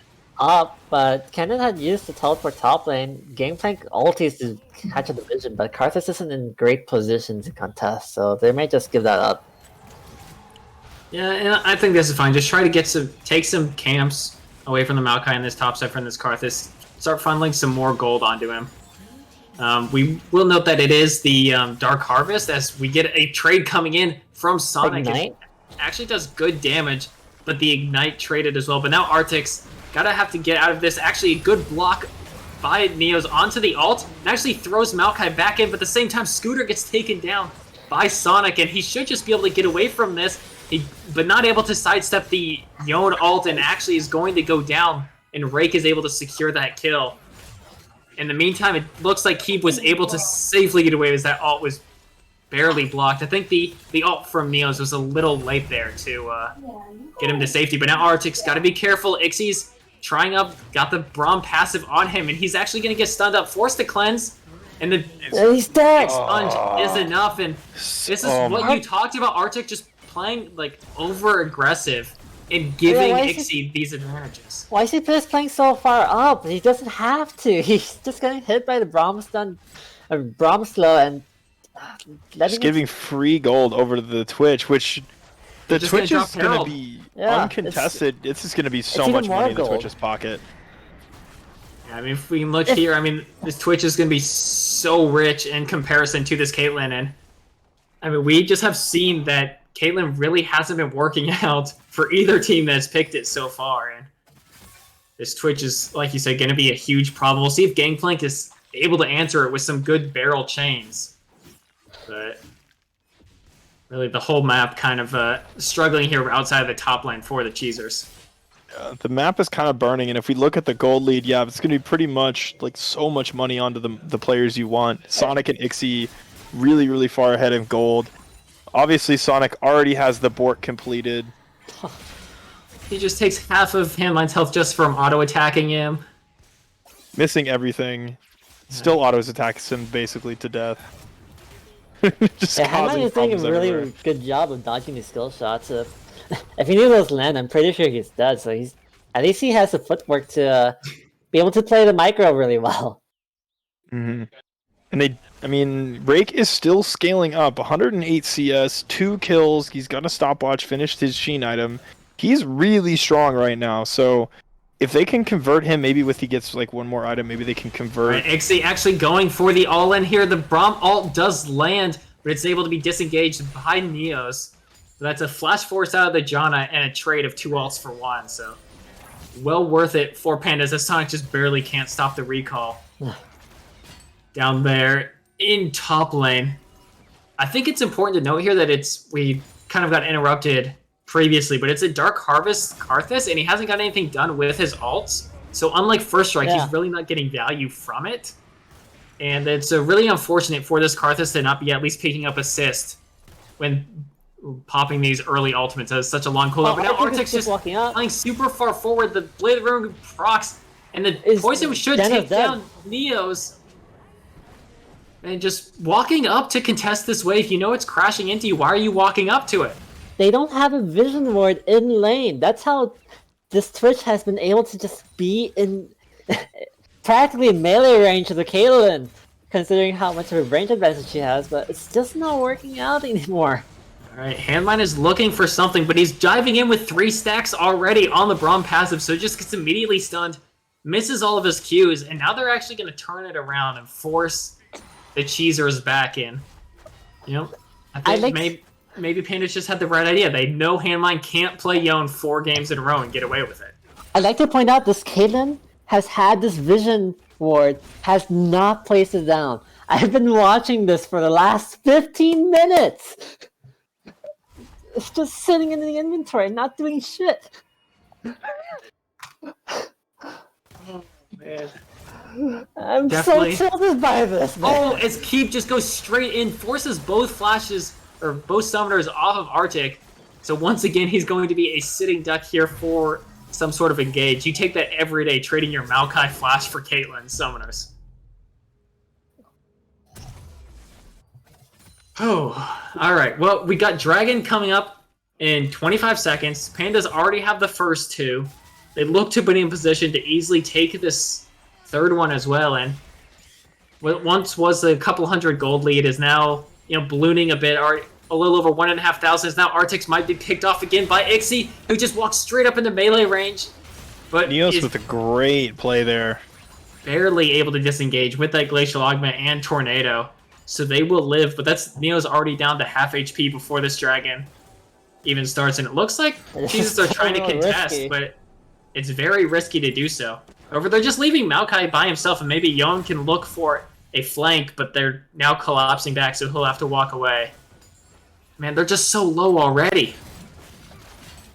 Yeah, Arctic is getting poked out by the Braum of all people. I don't think they can contest anymore. They can't even teamfight this. I think it's just better to give it up at this point. That's Infernal Soul Point over to Pandas. In 5 minutes, Cheezers have to find themselves in a position where they can contest, or they're going to be giving over Soul Point here in this Game 5. Yeah, this is... I mean, it's just kind of...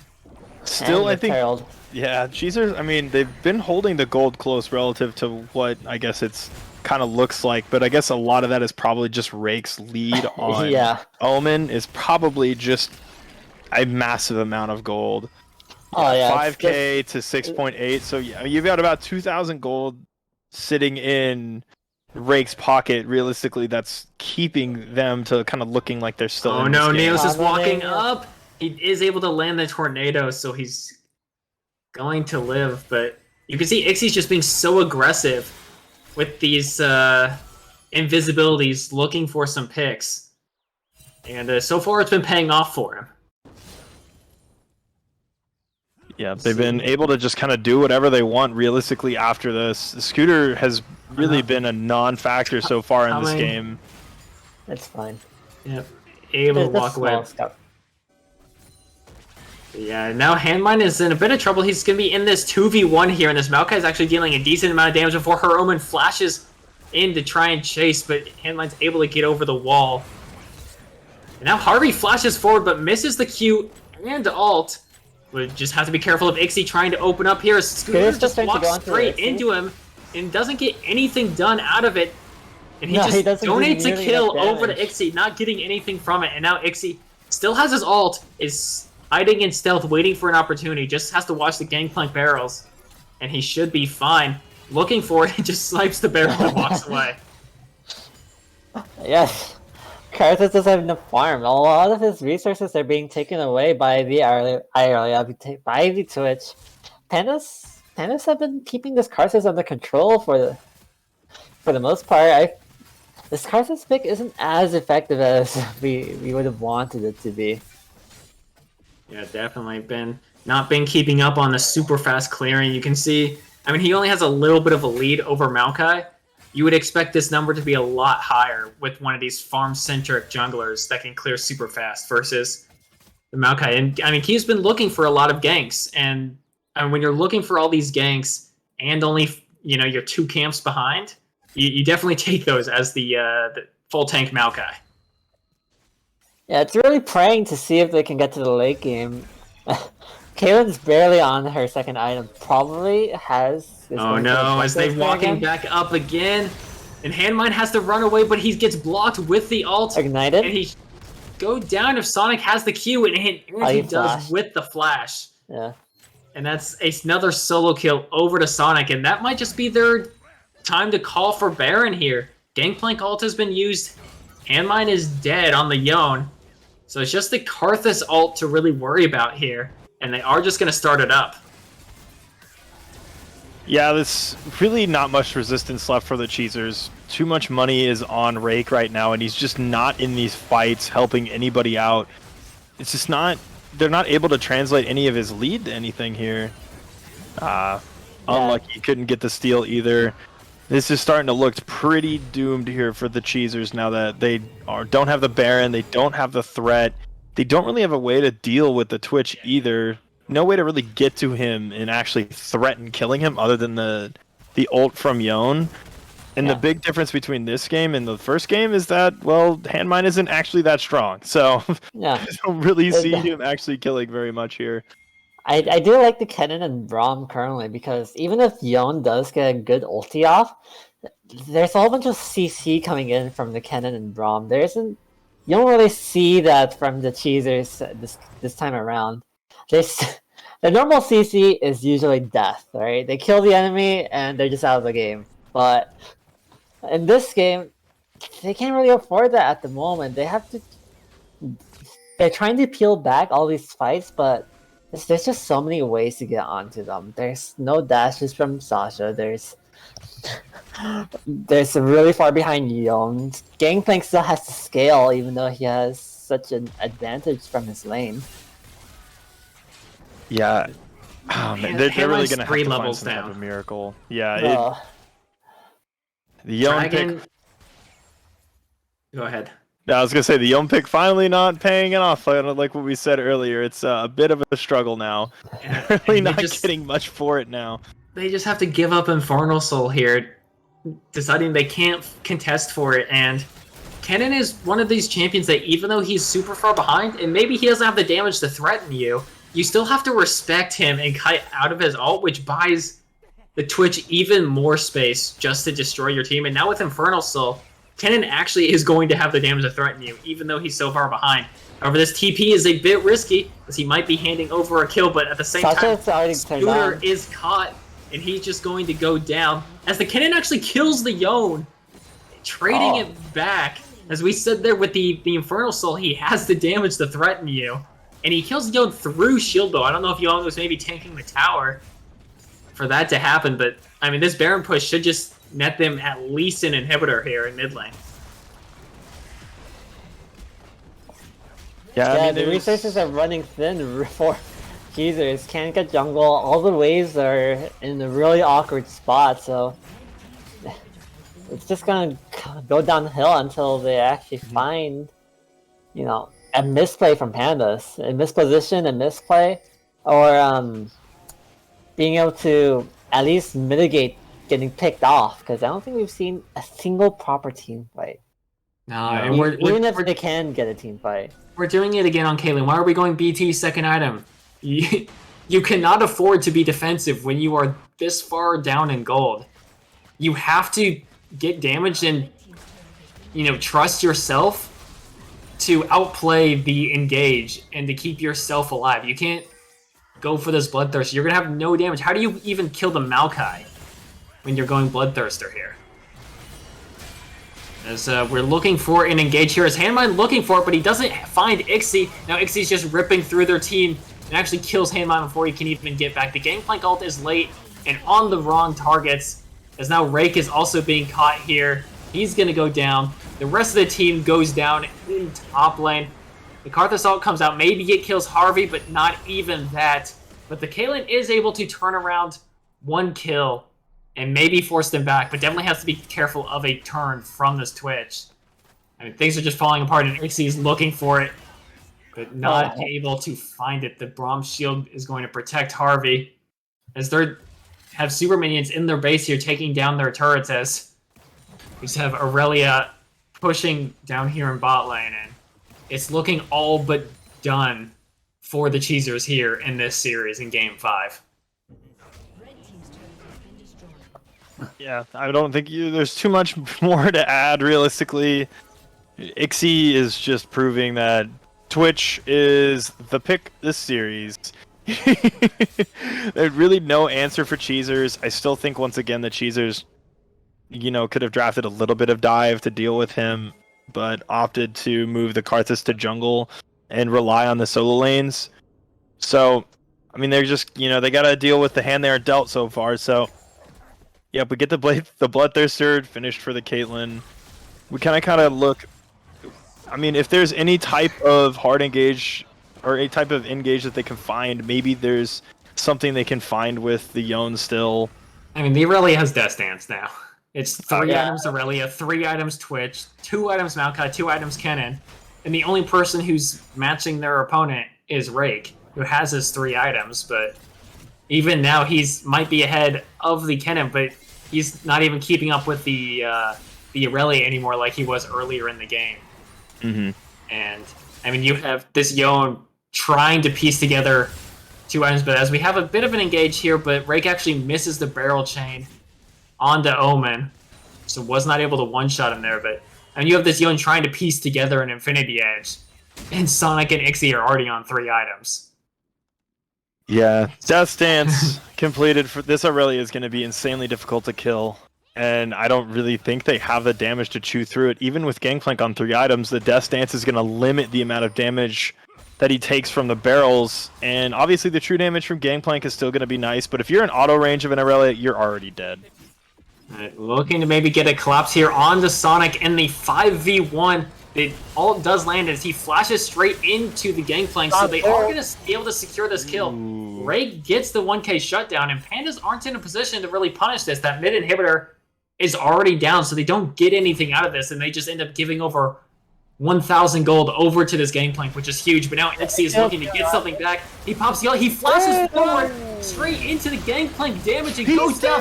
That's another shutdown over this Gangplank. This Gangplank just got 2,000 gold. And now Keevan's going to go down as well. Wait, Baron is alive. So much gold over to Gangplank. Baron is alive. Let's see if they go for it. I think they kind of have to go for this Baron. They don't really have an opportunity, or maybe at least the Elder Soul. At least set up for it and get prepared for it. The jungler is going to be dead for 40 seconds. Rake has so much money now. Do they just go for the Elder instead here? See if they try to set up for this. They're moving towards the Baron, but they're super slow on this, having to clear out that minion wave in mid first. We'll see. Handmine's on the base. Do they even have the damage to do this fast enough? They might just be taking Baron and trading it for the Elder. Yeah, they're definitely have to walk in blind if they try and go for it. But now Pandas are pinging that they're on the way to Baron. I think they just set up this Elder and say, we'll trade it for the Baron. Looks like it. 12 seconds for them. Position here.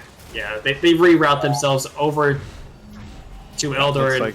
I would have gone for the Elder Drake, to be honest. Or at least a setup to try to pick someone off, but I guess Baron helps with the power spike and helps negate some of the power push that the Pandas currently have. I think that they need to know they can't contest this and just don't bother walking in and losing the game over this, and they are going to just give it up, and now they just have to use this Baron to stall out.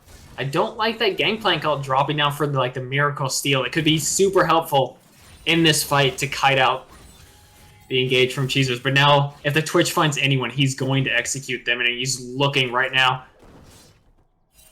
But decides to back away. Doesn't want to risk it by getting hit by one of these Gangplank barrels, who just completed his IE as well. So he just full bought an IE off of that last fight. So if he lands a barrel, he can definitely swing this team fight, but it's all going to be on Rake and landing these barrels. And then look at Ixie, he's just hiding in the back. Ixie getting a good ulti on this backline will just completely end the game. You see, Braum Q ate through all of Caitlyn's BT shield and the damage to her afterwards. Yeah. That's what the good old Infernal Drake plus Elder does. But so far, not getting a lot of value from this Elder. They're finding it hard to push into this Baron, and they started at mid lane where they didn't really have an objective to push for, so far Cheezer's doing a good job of threatening with this Gangplank. but now the Aurelia is splitting it. I'm not sure Gangplank can survive this 1v1 against the Elder. But Sonic decides he doesn't want to take it and instead is looking for the pincher here. But it's not going to find anything as there's no minion wave, as really we're just trading farm back and forth, and that really favors the Cheezers. Yeah, the longer Pandas stall it out, it's really hard for them to get a lead, because Cheezers do still have a really hard scaling comp. The Karthus can do so much damage, and really the biggest threats are still going to be Irelia and Twitch. Yeah, we gotta watch the Twitch. Alright, we got 30 seconds left here on Elder. Panda's still posturing, trying to find an angle, but just not finding it. They really shouldn't try and take a fight. They should just do as much mitigation here as possible. Yeah, there we go. Just drop the Gangplank out onto the one minion wave. They weren't in a position to clear. Now they have 10 seconds left. Just don't give Ixie the angle to open up here. He's really looking for it. Arctic is standing way too far up here. Oh. Arctic gets tagged. He gets tagged by the ult as well. He cleanses and flashes away. Handmine goes and finds a man. Oh, with the Gangplank. A huge CC chain coming out of Handmine that gives Rake the opportunity to execute it, one-shot him with the barrel chain. Oh my god, the game is still alive, even with Elder Drake. Cheezers find an opening, gets a 4-man ulti for the Yone. Just constant game changers going throughout. How are they able to keep this game close? This game looked just completely over, but Rake being a complete hero right now. Got both those shutdowns. All that money was absolutely put in the right spot. 2,000 gold on those those shutdowns. Put all that money into that Infinity Edge, and you saw all that money blow up Ixie right there. Yeah, and a great ult from Handmine. They're finding the CC onto the Twitch, because Twitch didn't have flash there, but if that ult misses, Twitch might just dodge the barrel, and they still had a couple seconds left on Elder. If Handmine missed that ult, it could have just been game. It's so clutch. Handmine wanted to send a message, and here it is. He's not going down with the fight. He gave him Yone all 5 games, and he's still making it effective 1 in 5. That ulti was unbelievable. Alright, the Wits In now coming in for the Aurelia, wanting to shrug off a little bit of this Karthus damage, who still hasn't been able to find money for a Void Staff. It's really a poor man's Karthus here, but almost level 16. If he hits a point in this game, he will be useful. I am just still questioning the Karthus final pick in this game. It's just, or the Gangplank final pick to flip the Karthus into the jungle. It just has not panned out when Scooter was working so well on those aggressive junglers. I guess it is what it is, and you know they've drafted this, so far it's working. The Gangplank for Rake is absolutely demolishing this Pandas team. Even though they have the soul right now, you know, they're somehow keeping it somewhat close for them to bring this game somewhat back. I think if they win another team fight and take a Baron, there's a pretty big chance that they get enough money into Handmine's pocket that he finishes his Death Stance and becomes a threat. His Death Stance would give him so much survivability in these fights, and it would actually help them out so much because he would become an actual damage threat. So we'll see if we can actually get to that point in the game. I feel like this is really on a nice edge. Elder is coming up again here in about 50 seconds. They're going to have to fight for this. If Ixie can find any type of flank, I think the fight's just over before it even begins. His build is way too far ahead for the Cheezers to really deal with 3 or 4 of his auto attacks coming out on their entire team. All focus has to go on Ixie. He gave over his first shutdown by flashing forward aggressively in the base. Then he gets punished again, not having his flash up and getting chain CC'd and dying. He has his flash up now, and we'll see if he can find the angle. If he can flash that Gangplank barrel and not take any damage, dodge the Yone ult, he can just 1v9 this entire fight. But if he doesn't see that Gangplank barrel and gets hit by it, that could just be game. As now they're trying to just start Baron. It looks like they're willing to trade this for Elder, but Elder's going to take a lot longer to kill as it's being started later and has more HP. We'll see if the Pandas can actually rotate over and get themselves back into position. And Gangplank ulti helps stall them out. It's Yeah, and the Elder's going to go down, so... Okay, they deleted it, yeah. They're going to give up this mid lane inhibitor for it, but... They don't have the Pandas have to be so careful. Elder plus a Karthus ult is going to put everyone in kill range of it's going to put Ixie and her Omen in kill range of pretty much everything. So it's going to be hard for them to push against this buff here, and we might just be stalling out in another 6 minutes. well, at that point we'll be a double Elder. What is it? 4th Baron. Oh my lord, this game is just at this point, like, you know, we've got Sonic on full build. Well, he's actually close to full build. If he finishes that GA off of the stopwatch that he has currently right now, he'll be full build. We're pretty much getting, you know, full builds across the board. Probably another, you know, 6,000 or so gold, and pretty much builds aren't going to matter, and the money really isn't going to matter anymore. But if they can just get maybe some type of push going here, which I don't think they're going to be able to into Baron minions, they'd not exactly have the hard engage to force a fight to actually utilize this Elder, and they don't exactly have the siege either to really force it as well. So we're going to have to see if what they're going to try here. Ixie is still fishing. They have to play so careful, though, because it's literally one mistake can end the game at this point in the game. Does Karthus just ulti here? No, they burn the Gangplank ult there. I think Rake may have thought that Handmine was going to hard engage that fight and decided not to instead. They lose a big cooldown there for another probably 60 to 80 seconds, so that's going to stall out their push Arctic, a little bit you have longer. to be Arctic. careful. There we go. Back it up. You don't need to clear this wave here. Got to be careful, especially now Gangplank barrels aren't there to protect you. Your whole team's resetting, and they do end up backing off as this game is getting more and more tense by the second, as the Cheezers had to rotate to go pick up their side lanes.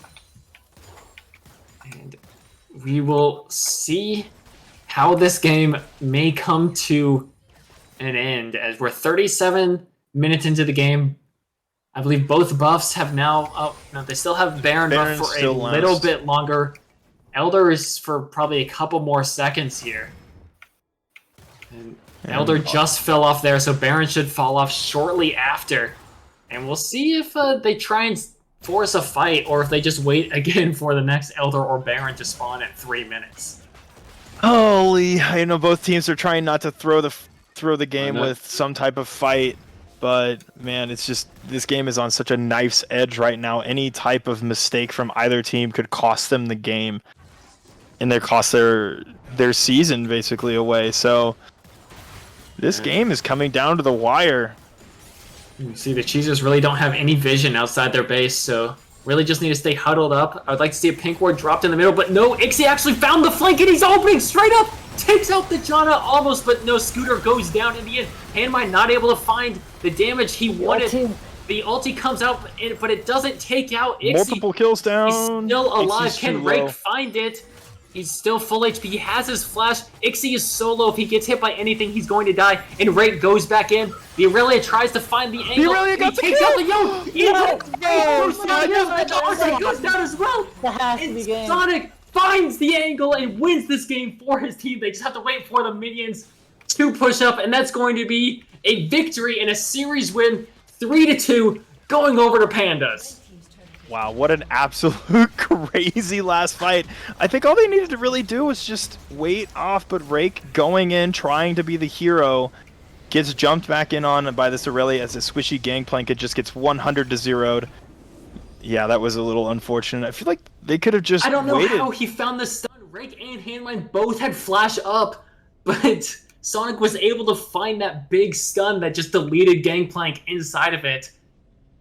Man, wow. That fight was bounced on a knife edge. If they flash that stun and just kill Twitch instantly, that could just be game for the Cheezers, but instead, Pandas are able to clutch it out and take game 5, and they are going to be going on to the finals to face the winner of Waffles versus Bombers next week.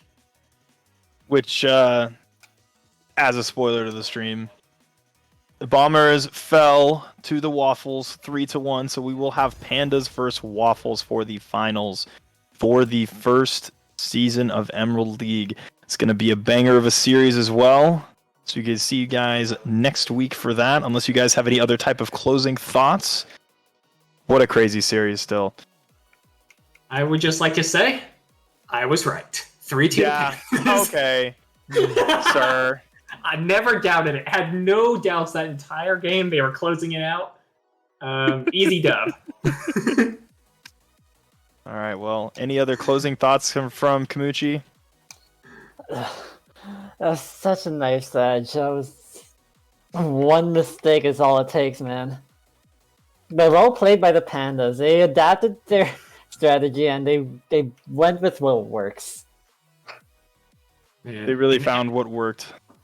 After that, what an amazing semifinals. Hopefully the finals next week can live up to that. But with that, that's going to be all for us today. Join us next week for our first season of Emerald League Finals between Pandas versus Waffles, and we hope to see you then.